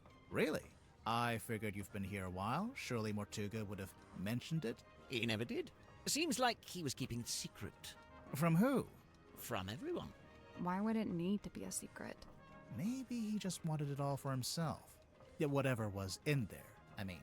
It wasn't really Mortuga's modus operandi to be selfish like that. Quite honestly, it's more likely to be the exact opposite. What, so keeping it secret was him being selfless, somehow? Like if it was dangerous. He kept it hidden as a way of keeping you all safe. Yeah. This is from a ship's sail? I think so. Did you sell sails in your shop? No, ship parts like that fell within the remit of the Drummond shipyard, a few doors down. No bladed weapon of any kind was found in the room. Yes, I noticed that too. The missing murder weapon. Classic. Any idea where it might be, or what? Not yet. Let's see here. Nope, doesn't say it anywhere. No based on, no inspired by. Inspired by what? True events. Then again, I suppose it is largely imaginary and mostly guesswork.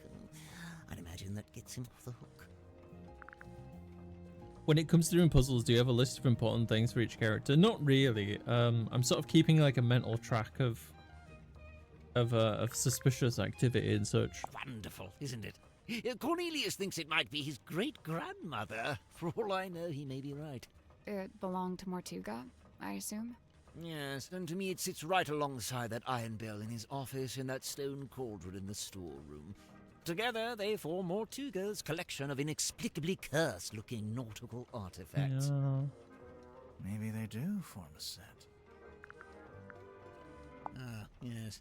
Can't really miss it, can you? It's creeping me out, but I really want to know what it is.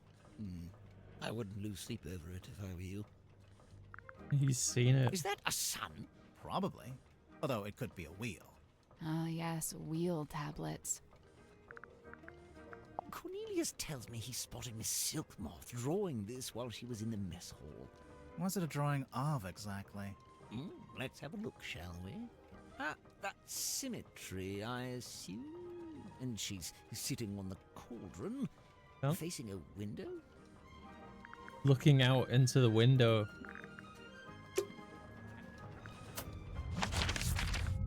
We'll hear a sound. It's a picture of her sat on this cauldron looking out into this window and seeing something looking back. It's a little window and looks out into the endless dark void. Why did you I don't know. There's a wooden panel. Can you see anything? No, it's too dark. Nothing in there. Okay. I want to ask him about the paperwork now.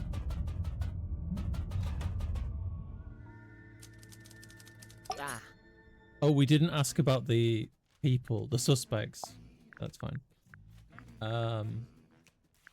This. So, I noticed Mortuga's contract has been typed. Yeah, he clearly used my typewriter to make it. Did you give him permission? No. So how did he know how to use it? It's a typewriter. Tortuga might have been, you know, outdoorsy, but he wasn't an idiot. I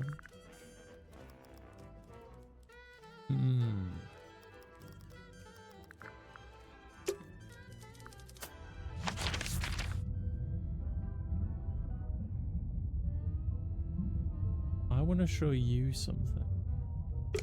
But first...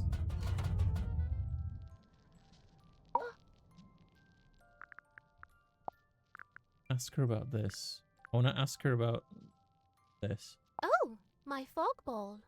Your fog ball? As carved and crafted. You made it? What for? Well, thou mayst use it to speak with Gregory. Hey, John. Sorry, Gregory? We never met a Gregory. You wouldn't have. He lives inside the ball. Oh. And he's my uncle. Oh. Oh. And he's dead. Oh. Oh. And fictitious. Oh. Hey, Sim, do you know anything about this? Hush, speaketh soft. Okay? Do you know anything about this? Nay. Okay, well, while we're here, we might as well... That do. little dapper hat he wears, I sewed myself from cotton cloth, and now he truly looks the part, mirrored to his master's garb. The cane didn't always have a hat? Nay, was not but wood be carved, a simple stick with face adorned. And you thought he should have a hat just because Grip wears one? No, I saw a picture of it. At least I think I did. Lillian's locket. Looks familiar, don't you think? I didn't know I didn't know it had a name.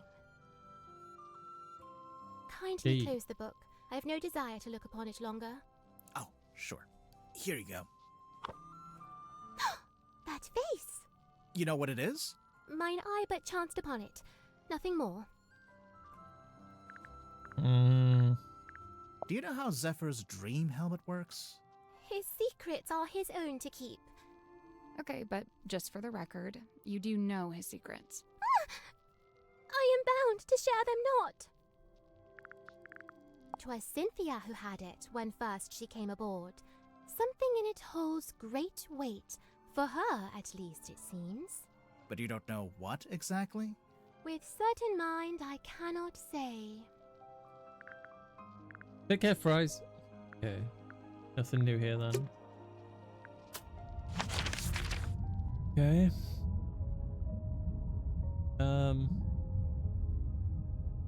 We could talk to him about that. What we do.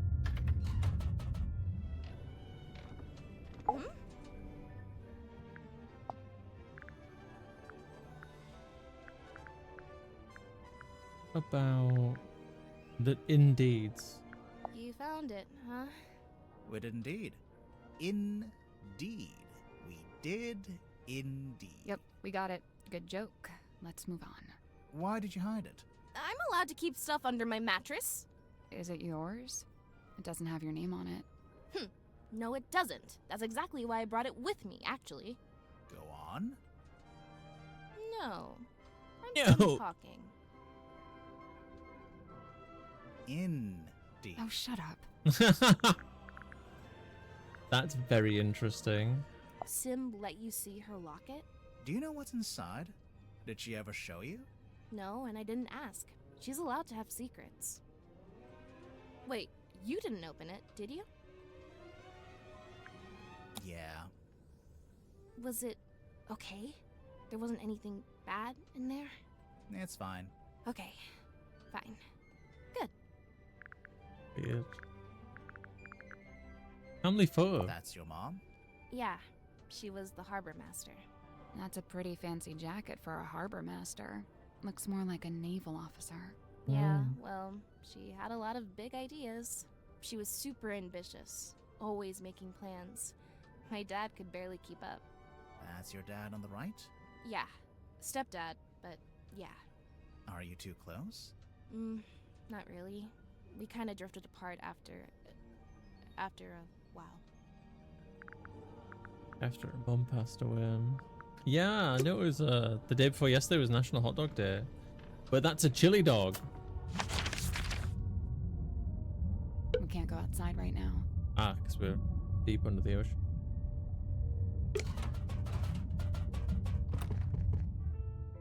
I want to examine this. Is that a bell? I think so. Why is it hanging over the desk? Heavy iron bell hanging above my tooth. That's no bell. It's got a fluid drive tip for a fluid socket with 6 fluids. I could maybe get my arms around it just about. I don't suppose you know what this is. A little part sticking out the back. Okay. So no, we can't do anything with it yet. But we've got information on it. Seems like.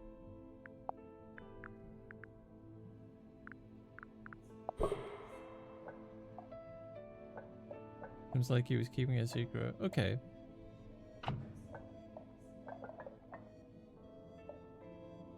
Fortune spent several years underwater. Later.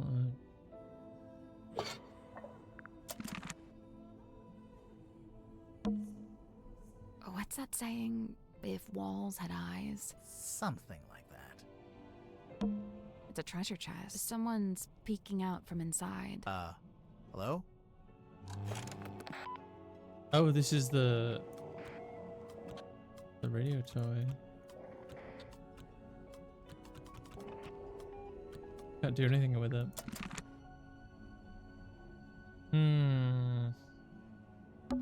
That's it? What? It's just- you can reach yeah, him, but- then I don't see the problem.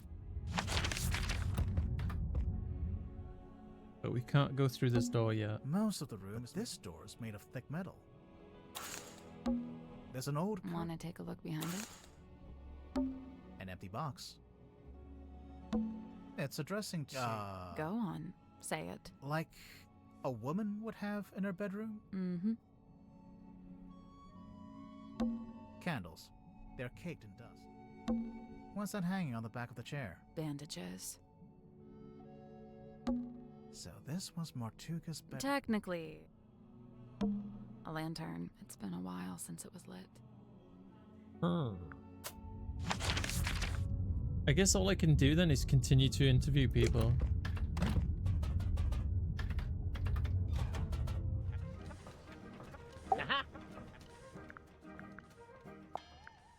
I'm convinced Tadpole is just branding. Nobody names their child Tadpole. Come on. Why would she need branding? You're serious? She's all branding. The name, the look, the identity as a half mermaid, it's all theatrics. I just don't get why she'd need to have a fake identity like that. No, she doesn't. Not anymore. It's vestigial, I think, left over from some previous endeavor. Weird, isn't it? Bringing your old branding with you onto the submarine. What would be the point? I noticed Dirk seems to be trying to tell Werman what to write in his book. Is he just trying to make sure Worman gets it done? Or is he trying to get him to write it in a certain way? A little of both, I'd wager. Maybe he's in league with Worman's publisher. Dirk? That can't be right. If I recall correctly, he told me he worked for something called, oh yes, thank you, Cornelius. Wit and Whimsy, that was it. But I'm not sure what It's a movie production company. It's owned by Vincent Van de Peer. He's a director and producer. Well, someone's well informed. Vincent once went location scouting in the swamp where I worked as a gift shop sales clerk. Ah, of course. Before you became a detective. What'd you make of old Dr. Zephyr? Hmm. Not a fan? There's been some speculation that his experiments may be dangerous or even harmful. Although it's hard to be sure, since he seems so reluctant to admit what they actually are. You don't even know? I would have thought, since you've both been here for a while. Well, yes, Zacharias was one of the only 2 souls aboard the submarine when I arrived, but he never made me feel especially welcome, and he certainly wasn't keen on me poking around his dream chamber. In fact, he always seemed somewhat wary of me, like my arrival was going to scupper his Look, he has the plans. gold hand from the magazine. I guess Zephyr and Martuga weren't expecting anyone else to show up. If I go back to the... Where is it now? This thing, his golden palm, he's got that. So I'm guessing each of these things are aboard the ship somewhere. Oh? I never got the details out of either of them, so I can't confirm this. But I believe Werman was invited onto the submarine by Mortuga himself. Really? Why? It's very strange. I can't for the life of me imagine why Mortuga would bring a journalist on board. Werman's an author, not a journalist. Ah, well, he used to be a journalist. He wrote for the local newspaper. And I will say he doesn't seem to have lost the instinct to always be on the lookout for a story. Oh, maybe Mortuga suspected his death was coming, and so he brought him on board. He lived and worked in the inn opposite my emporium. I'd see him when I offered my custom at the inn, and in return, he'd come by my shop. As a sailor, Mortuga shared in my interest of nautical navigation. He even hired me for a job once. Did he tell you he was planning to go live on a submarine? I don't think he told anybody. After his disappearance, all I had was several largely unsatisfactory rumors. They said he'd disappeared into the sea, whatever that was supposed to mean. The first time I laid eyes on his eponymous submarine was when it rescued me from my fallen balloon. I can't tell you how surprised I was to see Magnus Mortuga step out onto the foredeck, although he wasn't quite the same man I'd known before. How do you mean? The light in his eyes was dulled, like he wasn't really there. And what had happened to him? Well, I'd never found out, but you know, perhaps the rumors were true after all. Perhaps he had disappeared into the sea. Weird. Hey Duke, how you doing? Could I get a shout out for Duke, please? Before this thrilling little jaunt on the Mortuga submarine, I'd lived in Silkworm all my life. I worked for my father and eventually inherited his business. Gorman Grip's nautical and aeronautical precision measurement and navigation instruments. Snappy title. I eventually trimmed the name down to just Mr. Grip's Emporium. That was around the same time I hired young Cornelius here as a much-needed second pair of hands. He's a stick. He does not have hands. Yes, running that business was my whole life for many years. Slow, sometimes tedious work, but I was extremely good at it. I especially relished in the task of deciphering and restoring old maps. The more decrepit they were, the more I enjoyed it. And now you live in the engine room of a submarine. Must be a big change. Yes and no. I think he saw something and just completely broke, like mentally, and that's when he brought Cornelius on. I'm okay, Duke. I'm okay. I'm just hanging in there, surviving with this heat. Young Cynthia seems quite convinced that she should be the new captain in the wake of Mortuga's death. Sounds like you don't agree. Well, now, I didn't say that. It's just... You don't think she's up to the task? On the contrary, from what I've seen, Cynthia is a remarkably bright and capable young woman. So much so that I bemoan seeing her spend her best years hidden away down here in the dark. It doesn't have to be permanent. She could be captain for a little while and then go do something else. He knows something. I think there's some kind of, maybe a curse on board, and the captain can't leave the ocean. You know, there was something I noticed while giving Mariana a tour of the submarine. Soon after we entered the bilge, she whipped out her tobacco pipe with a strange kind of urgency. Did she smoke it?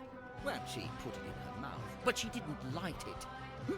What's that, Cornelius? You've never seen her light it? Well, now you mention it. Yeah, probably not a good idea to smoke inside a submarine anyway. Also, Yes, and Mariana seems like such a stickler for health and safety regulations. thank you for subscribing, Duke. I hope you enjoy the emotes and the ad-free viewing. We recently got a chili dog emote, so you can have fun with that. Thank you very much. I'm not sure if my mod gave you a shout out, but please, guys, go follow Wolf Dad Duke. They're very comfy, very nice. I will say, in the last day or so, Symmetry does seem particularly somber. Because of Mortuga's death? Yes, the problem seems to be that she considers herself a kind of catalyst. Does she? Why? Well, I believe she'd been working on some new project, and shortly before Mortuga died, Symmetry shared this project with him. And? And then he dies. It's probably just bad timing. What kind of project was it? I really have no idea. What's that? Oh, yes. Cornelius tells me he saw Symmetry drawing something while in the mess hall. A poster, apparently? She was drawing. I wonder if Mariana would let us take a closer look at that pipe of hers. It can't hurt to ask. We'll go now. She was drawing the picture, her standing on the cauldron. Let me show you. Thank you, Fox. Thank you. He was drawing. Is it on the back of this? No. Damn. Where is it? This one. She was drawing this in the mess hall, and she showed it to Mortuga.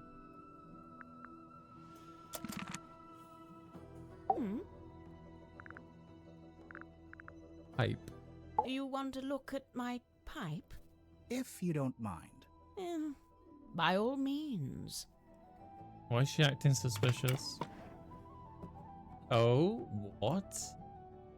And there's a numerical dial here? And buttons? Sally, despite what you may have read in popular detective fiction, this is no time to smoke a pipe. I'm not gonna smoke it. I want to listen to it. You... what? It's a little tape player. Yeah.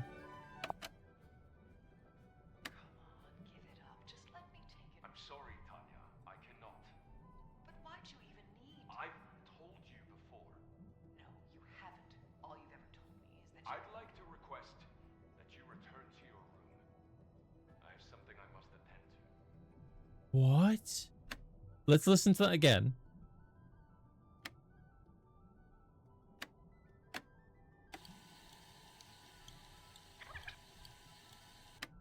The tadpole's name is Tanya. I'm sorry, Tanya. I cannot. But why'd you even need? I've told you before. No, you haven't. All you've ever told me is that I'd like to request that you return to your room. I have something I must attend to. Hey, listen. Why don't we just kill him? Now, that helps both of us. If he dies, we're both free, right? Come on. I know you don't have any better ideas. That's... I've got to assume that's for the book, right? Because Dirk has been helping the other guy write. Stargazing girl stares into the ink-black void. Upon her trembling lips, a question born. A forbidden query of what may be and what may not be. The void, unyielding to the girl's plight, stares back. It speaks. Close your eyes, my love, and be still, for this is the end and the beginning. What? We need to listen to that again.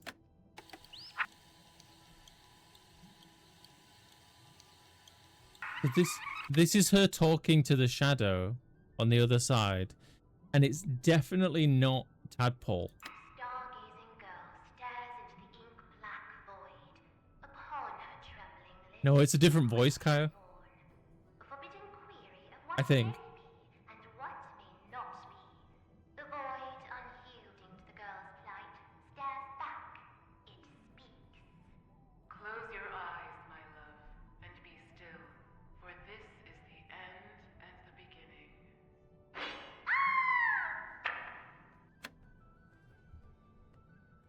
That's got to be like the thing that the cauldron opening up, right? That's got to be the cauldron opening up, and the magician girl like falling off of it and like thudding to the ground.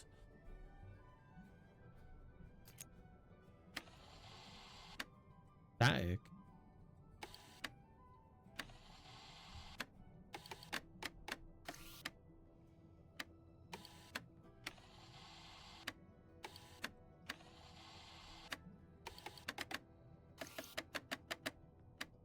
No, I just thought if I like muck around with it, it might give me something else. Interesting. Very interesting. Oh?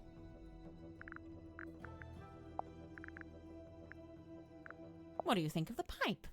Fine craftsmanship, wouldn't you say? It's not a pipe at all. It's a secret dictaphone. That's not a secret. You're clearly recording people without their permission. So? So it's immoral. Well, if you're going to kick up a fuss, I'll just take it back, shall I? No, hang on. It might be useful. Aha! I knew it. Tut at me all you like, but you can't deny the value of hard evidence. True. Okay, so... Looks like gold to me. No way. Real gold. Why not? I thought Symmetry was supposed to be an impoverished orphan. Well, it's not worth anything unless she's willing to sell it. Weird. Okay, what should we ask her about? Don't know. Try this. Well, that Oh. has to be a face, but it's not. It doesn't look like anyone. When was this taken? Pretty recently, I think. I see. So she's probably still out there. Oh. Listen, don't worry about it. Seriously. She knows something's out there. He knows what it is. Okay, you want me to ask about the painting? This here. That's the stone top emblem. Oh yeah, we saw it on the sign outside the Stone Top Inn. Do you remember, Sally? No, but I was basically still asleep at that point. What are those letters above it? Initials. SS. Stone Top C? Secret Stone? C4. Selena Stonetop. Oh. The owner of the painting? The painter herself. So Selena painted.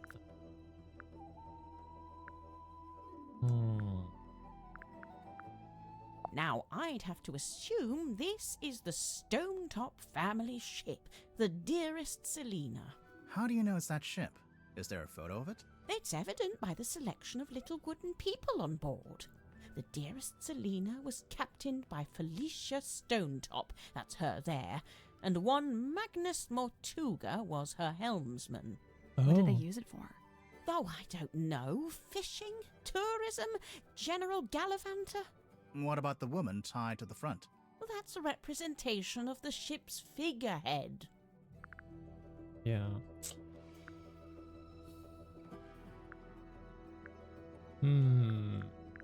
What about the bottle? I can't speak to what that is squirming around in the bottle there, but the liquid is salt water with a mix of herbs. I suppose Zephyr must have a pestle and mortar. I might ask to borrow it. Which herbs? Valerian, skullcap, and chamomile. That reminds me, I want to go back to Tadpole and ask her about that. Like that specifically.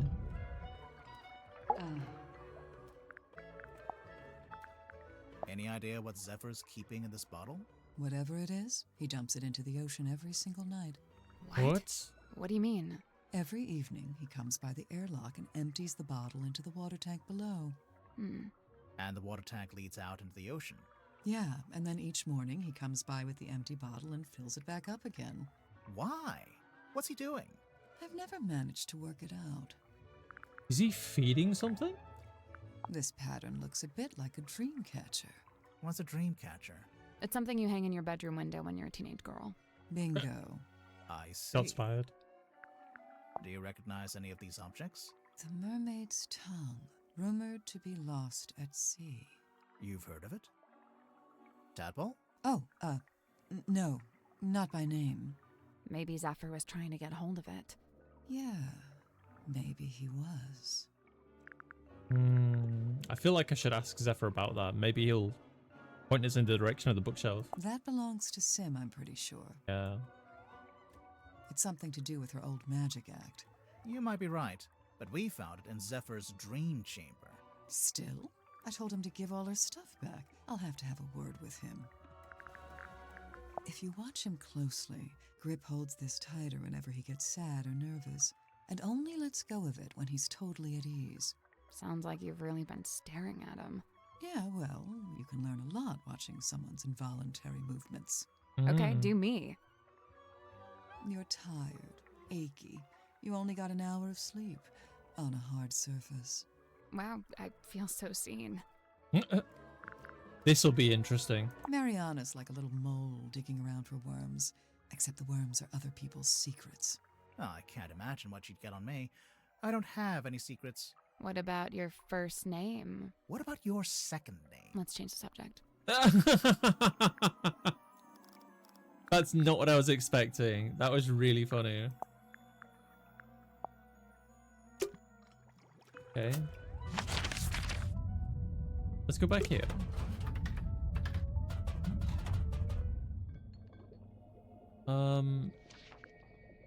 Yeah. Let's ask you about this. What is this, anyway? It is what it says it is, a quarterly journal of listings and inquiries. I noticed the prices are listed as ounces, and that's gold, I'm pretty sure. These numbers are merely a way to ascribe a universal value. Most transactions take the form of a trade, exchanging items of equivalent worth. Oh, wait, so are these things that people have and they want to sell? Or is it stuff people want to buy? Both. What about that last one? The mermaid's tongue. Likely the most contentious item ever to be listed in the journal. Desperately coveted by those who believe, and disdained by those who don't. Those who believe what? That such a thing could even exist. Yeah, but you've got one in your bookshelf, so... Mariana Moon's tobacco pipe. Yes and no. It's actually a dictaphone, like a little tape recorder. Curious. Is Miss Moon some sort of covert operative? Who knows? Maybe. I think she's just nosy.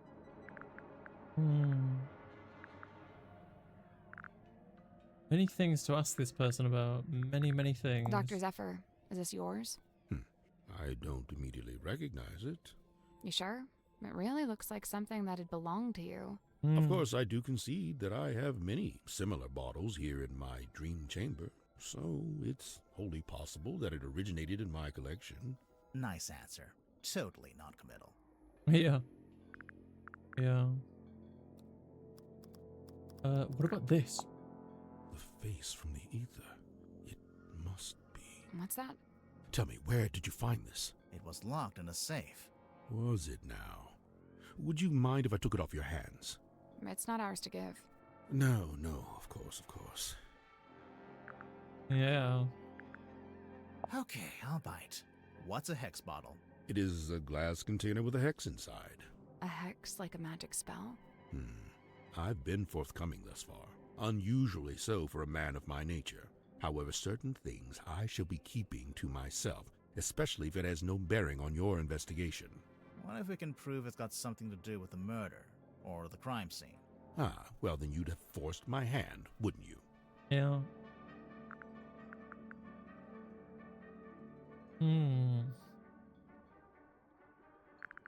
Now this is a talisman, surely.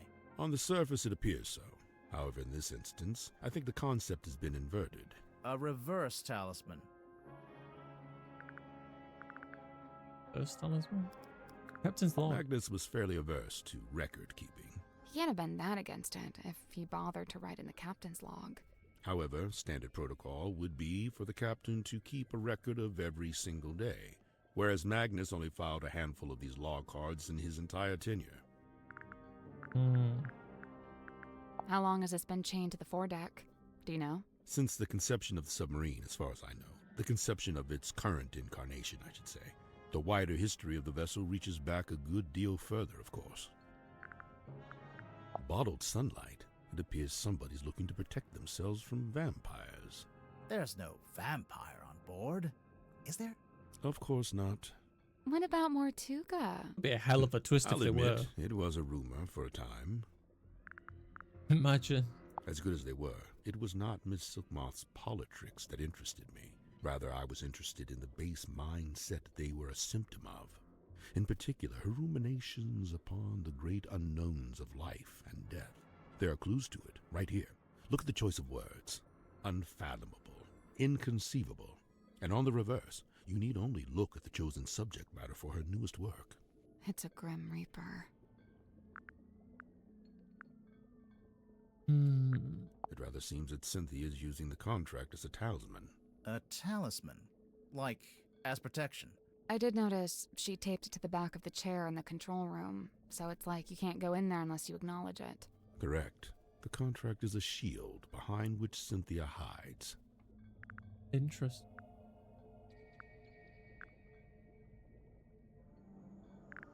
The ship's compass. I witnessed Cynthia carrying this from the control room the night Magnus was murdered. Yeah, I think it broke. She was taking it to get fixed. Odd, it's never broken before. There must be a connection. Hiding something with it. I believe this is a painting of Magnus's old boss and landlord. Is that who she is? Felicia, her name was. And you met her? I laid eyes on her briefly when I first visited Silkworm. What happened to her? I couldn't say. Mortuga never told you? No. Maybe he didn't know either. I want to try something. I'm guessing this is a clue, but I want to be sure. Let's try the dream helmet. Okay, so that is a clue button. How come the goggles are blacked out? It is a weighted sleeping mask. To induce REM sleep? Correct. What's REM sleep? That's the kind of sleep where you dream. Aha. So what's the big funnel on top? It is an energy filter. So it filters the dreams as they come out of your head? The opposite. It filters the dreams on their way into your head? Correct. Oh yeah, dreams are transmissions from another dimension. I forgot. But what's the point of filtering them? What does it do? To study the transmission, it is first necessary to change the format of the energy signature. Oh, like when you change a WAV to an MP3. This is a syntax with which I am not familiar. That's funny. Okay. Interesting. Godric Grip's hand-carved talisman. You think everything's a talisman. I thought it was just a part of the branding for his shop. It may well be. Nonetheless, I conclude that it is imbued with energy, and its primary function is to be an anchor. It's not heavy enough to be an anchor. I'm pretty sure it would float. He means an emotional anchor. Oh, right. It would float. What an enchanting thought. Uh-oh. You've given him an idea. It may transpire that the true meaning of the cane is found in its unsinkability.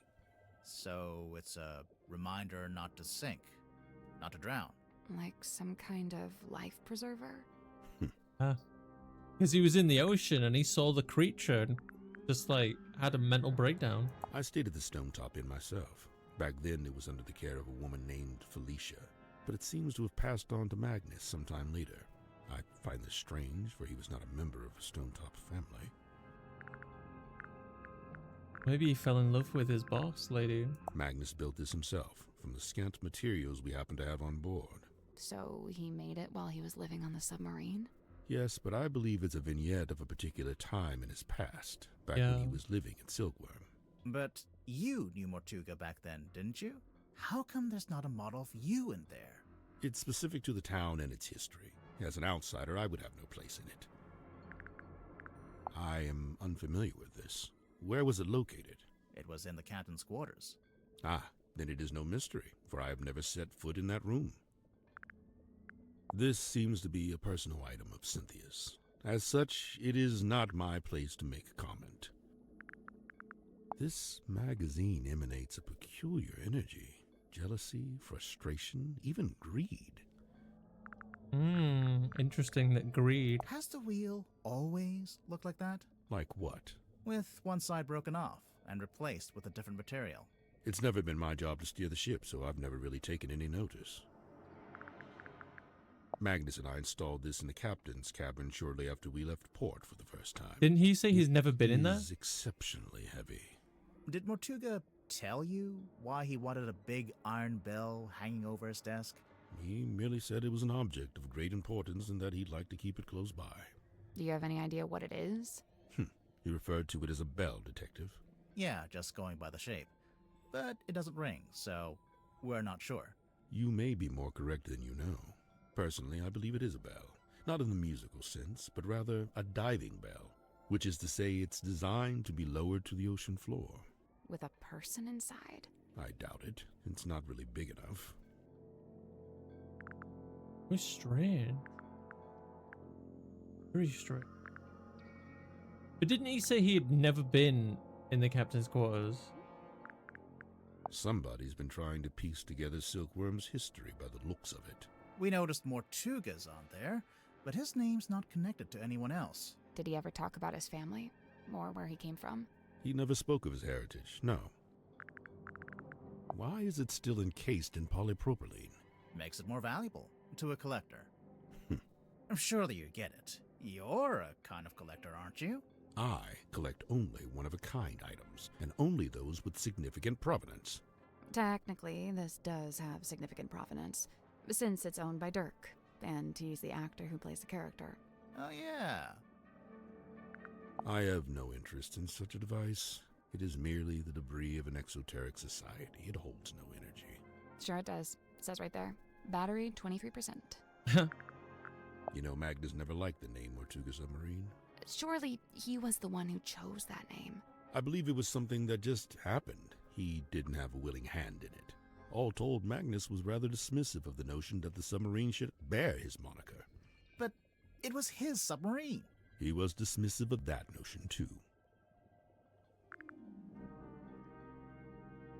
Weird. It's a fine garment, is it not? Has it been in the control room the whole time? From the moment I first entered the submarine. But it doesn't belong to Mortuga. It does not. Oh, it's been there the whole time. Mortuga didn't think he owned the submarine. So presumably, he took over after... Did Mortuga make this himself? Of course, much like his model town, it is specific to his life and his memories. So he made the model ship and the model town at around the same time. I believe so. Interesting. Fascinating. Some unseen entity is attempting to speak with us through the radio. I think it's just broken. Of course it's broken. That's precisely what opens it up to ethereal transmission. Oh. It's an incantation sealed in a glass bottle. Traditionally, you might bury such a thing under the floorboards of your house to protect from black magic. What about if you threw it into the ocean? Would that do anything?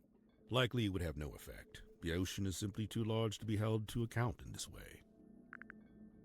It seems I'm not the only curiosity collector on board. This book, if it is indeed a book, has clearly got a story to tell. LL. See that? Where have we seen LL before? Remember. But that looks like LL, but they've added like extra stuff on to make it more confusing.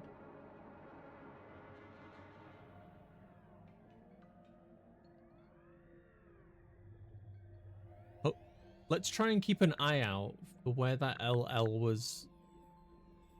What it was on. It was somewhere.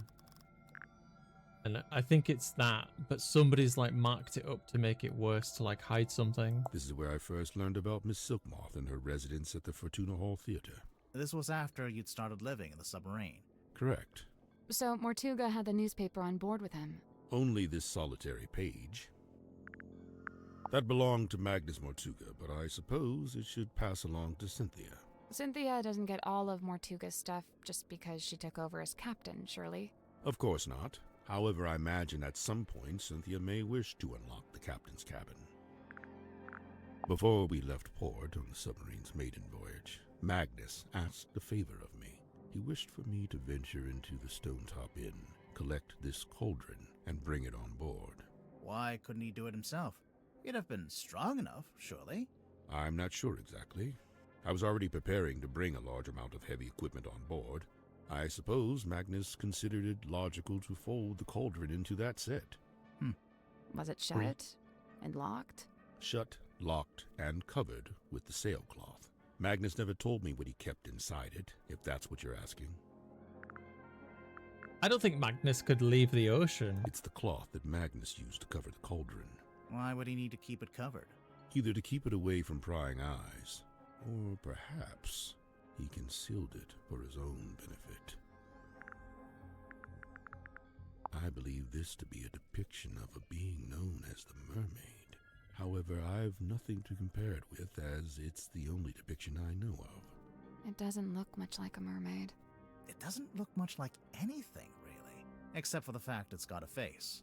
At least I think that's a face. Stories alluding to such a being were the reason I traveled to Silkworm in the first place.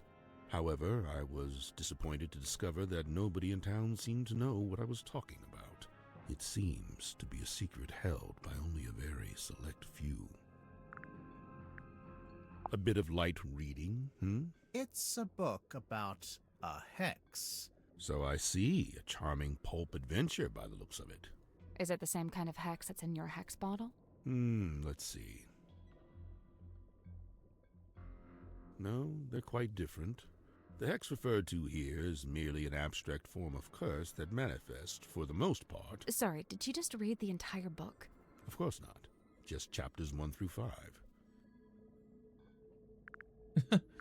It seems our collective fate hangs on the outcome of your investigation. I guess. This is a good thing. It is high time for a shifting of the tides. What do you mean? There are too many souls aboard this ship, many of them seeking things they shall not find. Got all them done. While we're here, we may as well do the other characters. It really is fortuitous that Madame Tadpole found her way to the Motuga submarine. Not only is she unusually well suited to living within the confines of the ocean, but she was also unusually compatible with Magnus Motuga. As far as I know, the two formed a sincere friendship. Huh. I wonder if she knows any of his secrets. She may just. I'm to believe Tadpole had taken it upon herself to discover the source of Motuga's internal anguish. In her words, she wished to understand him so that she could help him. It was in the course of this endeavor that she began scouring the ship for information. On one occasion, I entered the captain's cabin to speak with Magnus, but instead I discovered Tadpole quite alone, trawling through his bookshelf. I asked her what she was looking for. She said she didn't know.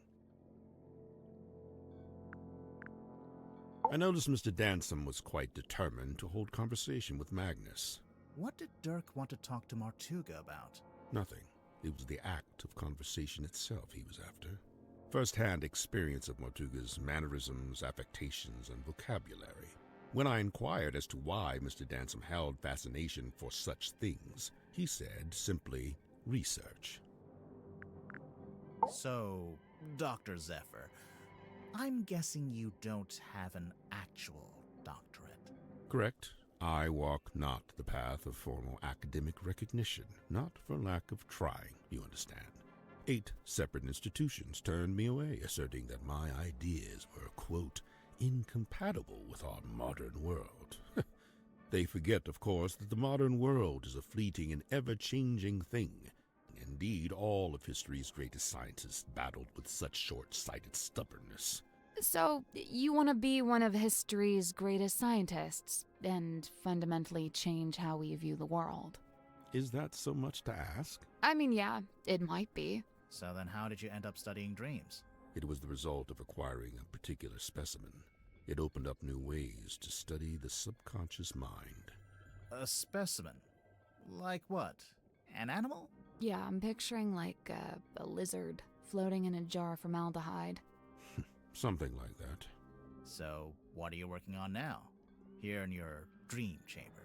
I'm studying subconscious spirit transmissions, analyzing their meaning, their intention. Do you need to be in a submarine to do that? Of course not. However, positioning myself here affords me other opportunities. Like what?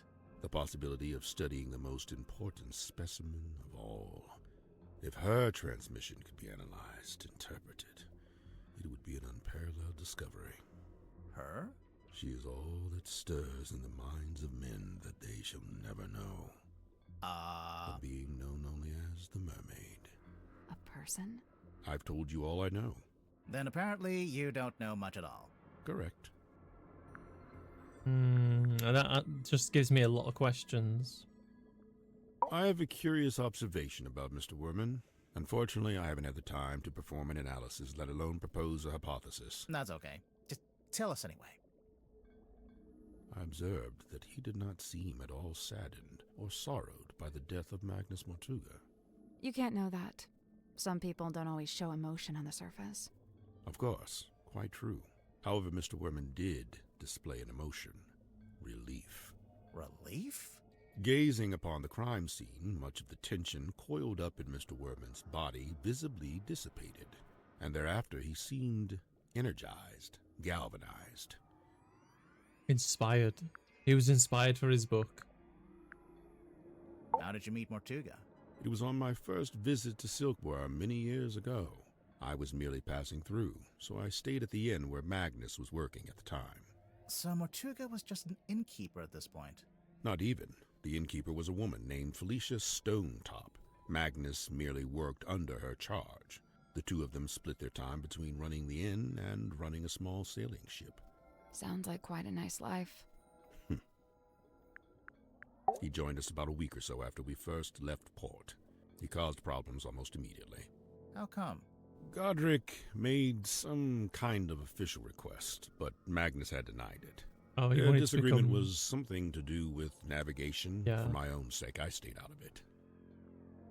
Yeah. It is no mark against Cynthia's character. She is a sharp young woman and capable engineer. But I was wholly surprised to learn that she had become captain. Did she never say she wanted to be captain?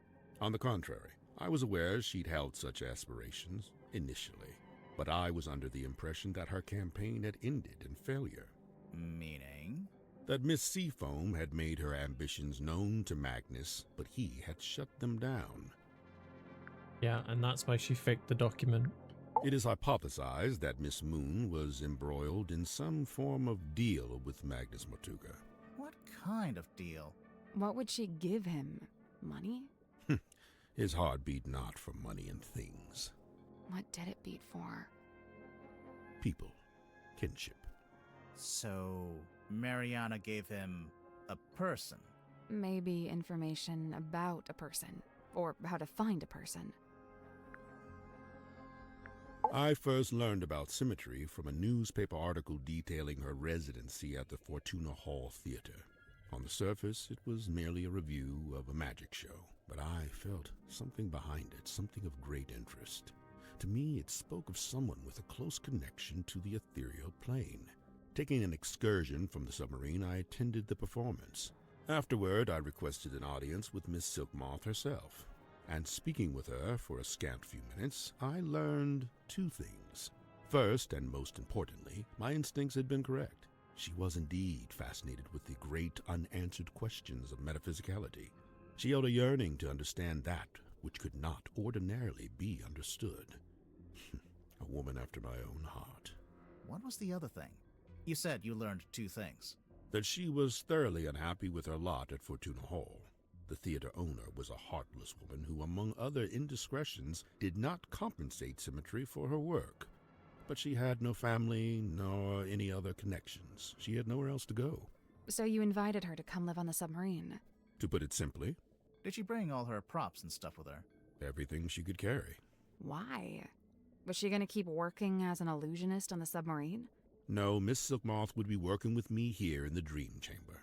I notice she's not here anymore. Her tenure with me has come to an end. She has moved on to pastures anew. There's something suspicious about Zephyr.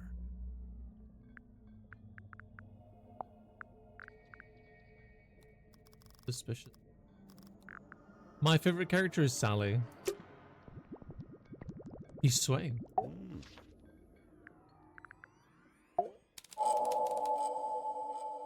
The Dream Doctor. Zephyr, can you tell us more about the work you do as a dream doctor? I'm looking for specifics here. I've told you all I think you could understand. To be blunt, it's not a line of inquiry that should concern you. That is to say, my experiments have no connection with the murder. You say that, but we found something at the crime scene that we think belongs to you. Specifically, something we think is related to your little dream experiments. The only thing I found at the crime scene that belongs to him and his dream experiments is the purple... I just want to be sure. The moon vial.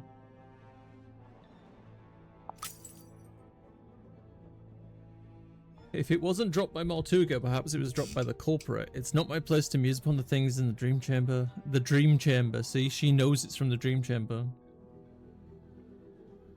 Sleep aid. Yep. Yep. That has nothing to do with my research. What makes you so sure it even belongs to me?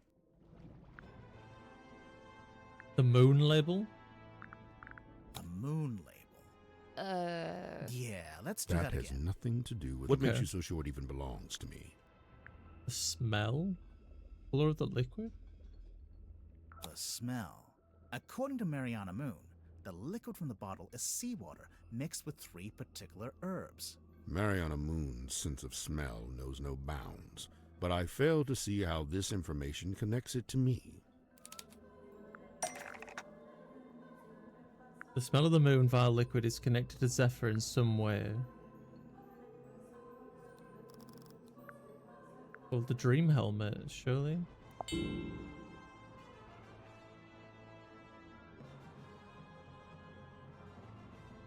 Maybe? I think we'll circle back around to this. Yeah, so it's not that one.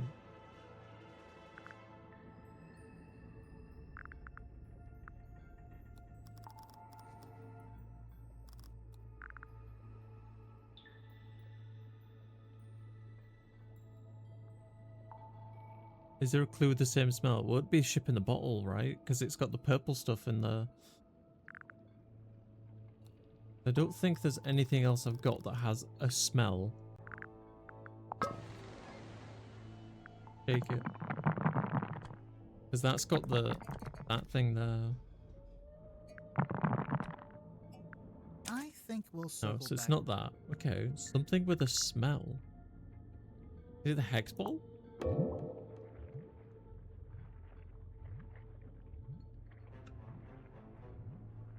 Not this, is it? The liquid in your hex bottle has the exact same 4 ingredients. Irrelevant. The X bottle isn't anything to do with my dream experiments either. So what is it? What's in the bottle? Interesting. Okay. What's the deal with the hex ball? An eyeball. A sea creature. Hex ball contains a sea creature.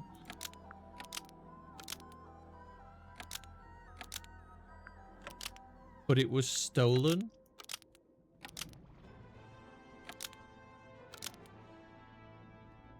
The hex bottle contains a sea creature, but it was stolen. Almost. Maybe just change one. Change one thing. But it's fake. It's dead. And it can talk. The hex bottle contains a sea creature, and it can talk. Almost. No.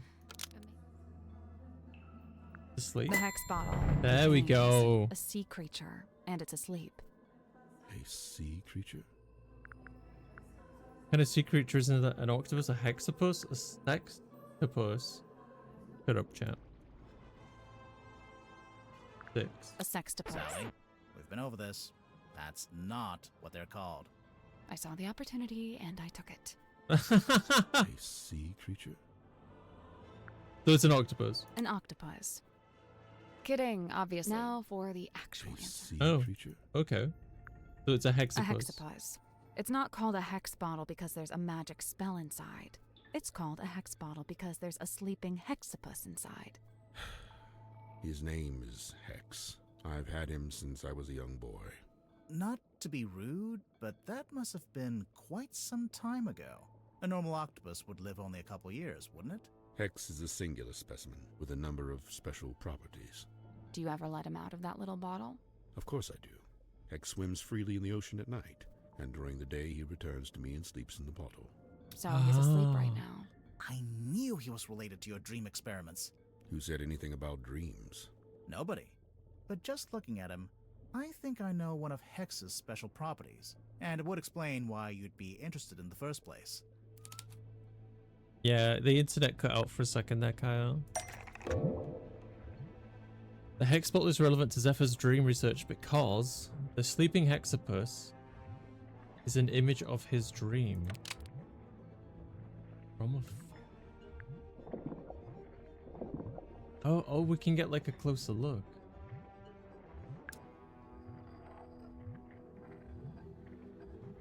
Oh, it's a person.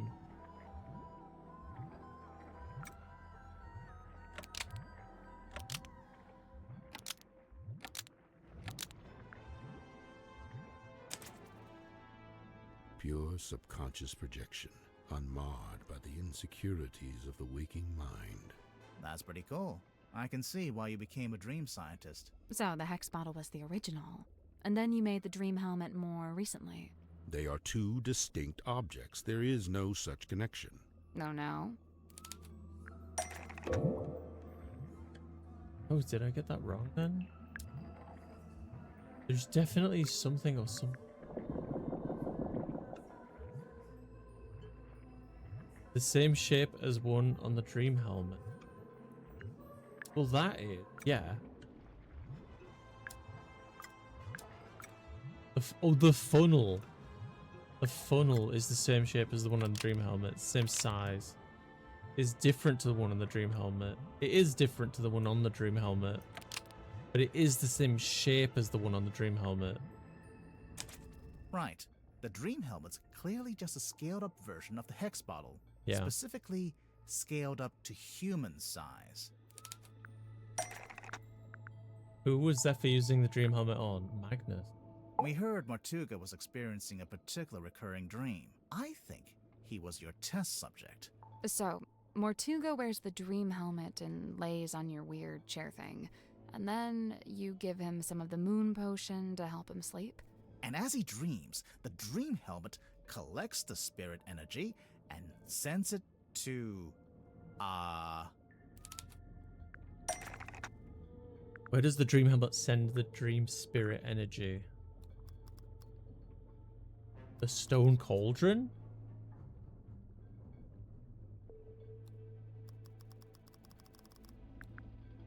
Is it the stone cauldron? You think it sends it to the bottle? Maybe it's the underwater photo. You think it's the bottle?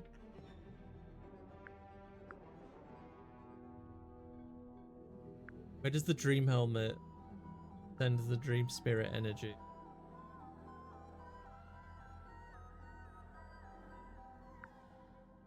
Oh, because it can like envision the image? Maybe. Try it. Hi, Infa. Because it can show an image of the dream. Hey, Foxy. Thank you for the sub, Andre. Thank you, Andre. Thank you for the 3 months.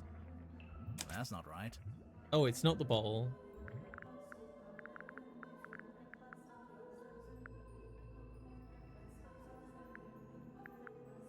Yeah, I lost connection for a second, Nix.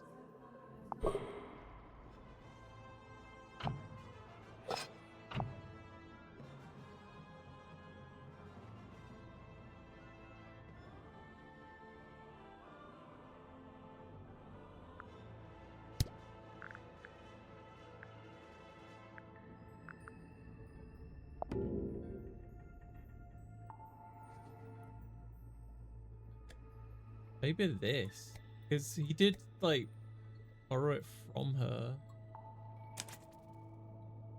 Yeah, it is this.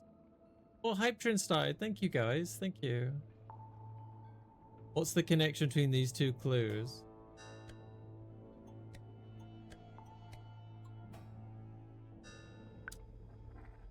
This filter.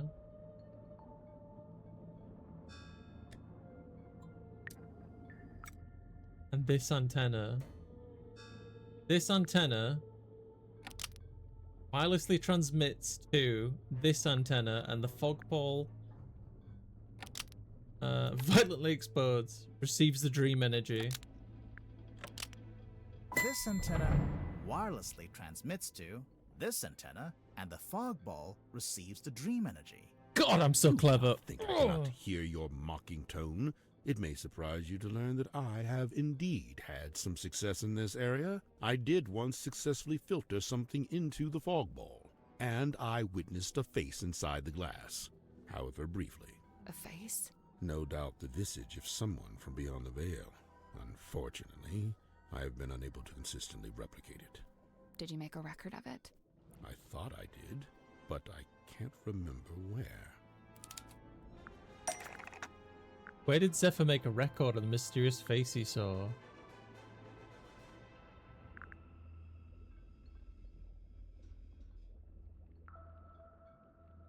The mystery.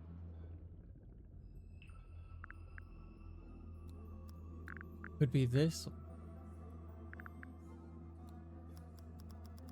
Hi, Fries.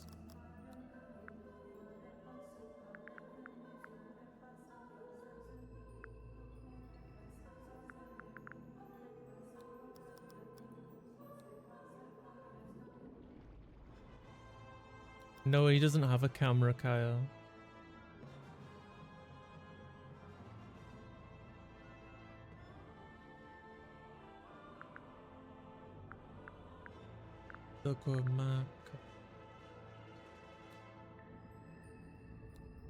Was it in there? Because there was a picture inside the golden.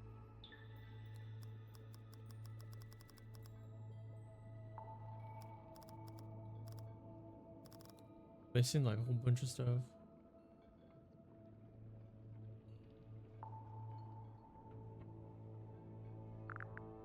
Zephyr didn't draw this.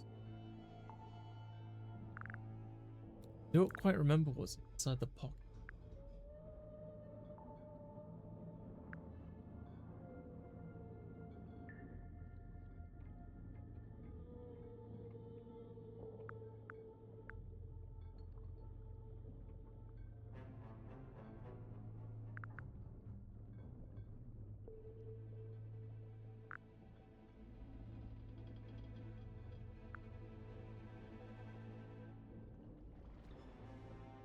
Not gonna be that.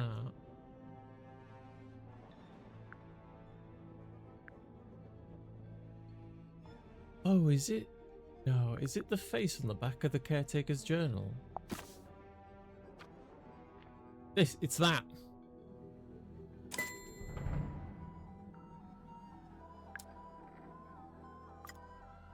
Zephyr made a drawing of the face that he'd seen in the fog ball. There it is. Irrefutable evidence.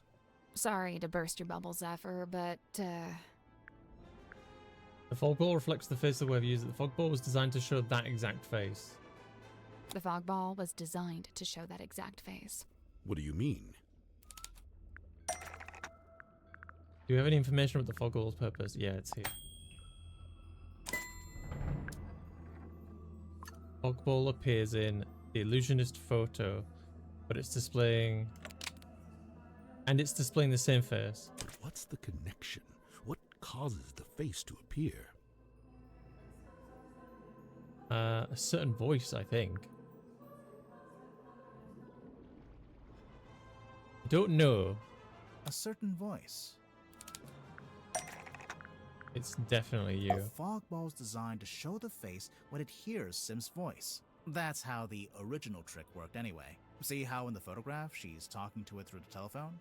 Yeah. I demand that we test this theory. Send for symmetry at once. Wait, we don't have to. Because we have this.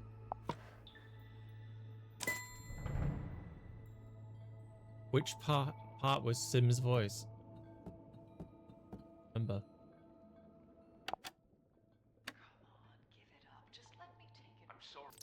Hey, listen, why don't we just kill him? Stargazing girl We have a recording of Sim's voice right here. Stargazing girl stares into the ink-black void. Upon her trembling lips, a question born. I don't say this to be cruel, but it seems like your dream experiments are, inconclusive. I'm just glad to have some clarity about what they actually are. And as far as I can tell, it all seems pretty harmless. Right, and the moon potion. As you said, merely an herbal tincture. But then why was it found at the crime scene? That I do not know. Do you know if Motuga had any on him? Did he ever borrow a bottle from you? It's a possibility. That would be this. Mortuga had the glass dropper from the moon vial. If Mortuga had the dropper, I'm assuming he had the rest of the moon vial somewhere nearby. Curious. Where exactly did you find this? It was on his desk, in the captain's cabin. And yet, the moon vial was discovered at the scene of the crime, 1 floor below. That was really fun. So, Hex actually shows his thoughts on his skin? Yeah, it's incredible. Hey, what if we got him to think about something else?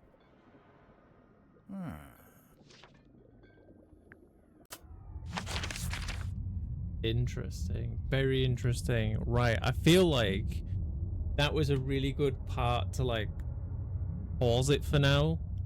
We did like our first like not interrogation but kind of, and that was really, really fun. But we're definitely going to keep playing this. I like it a lot. This is a really, really cool game.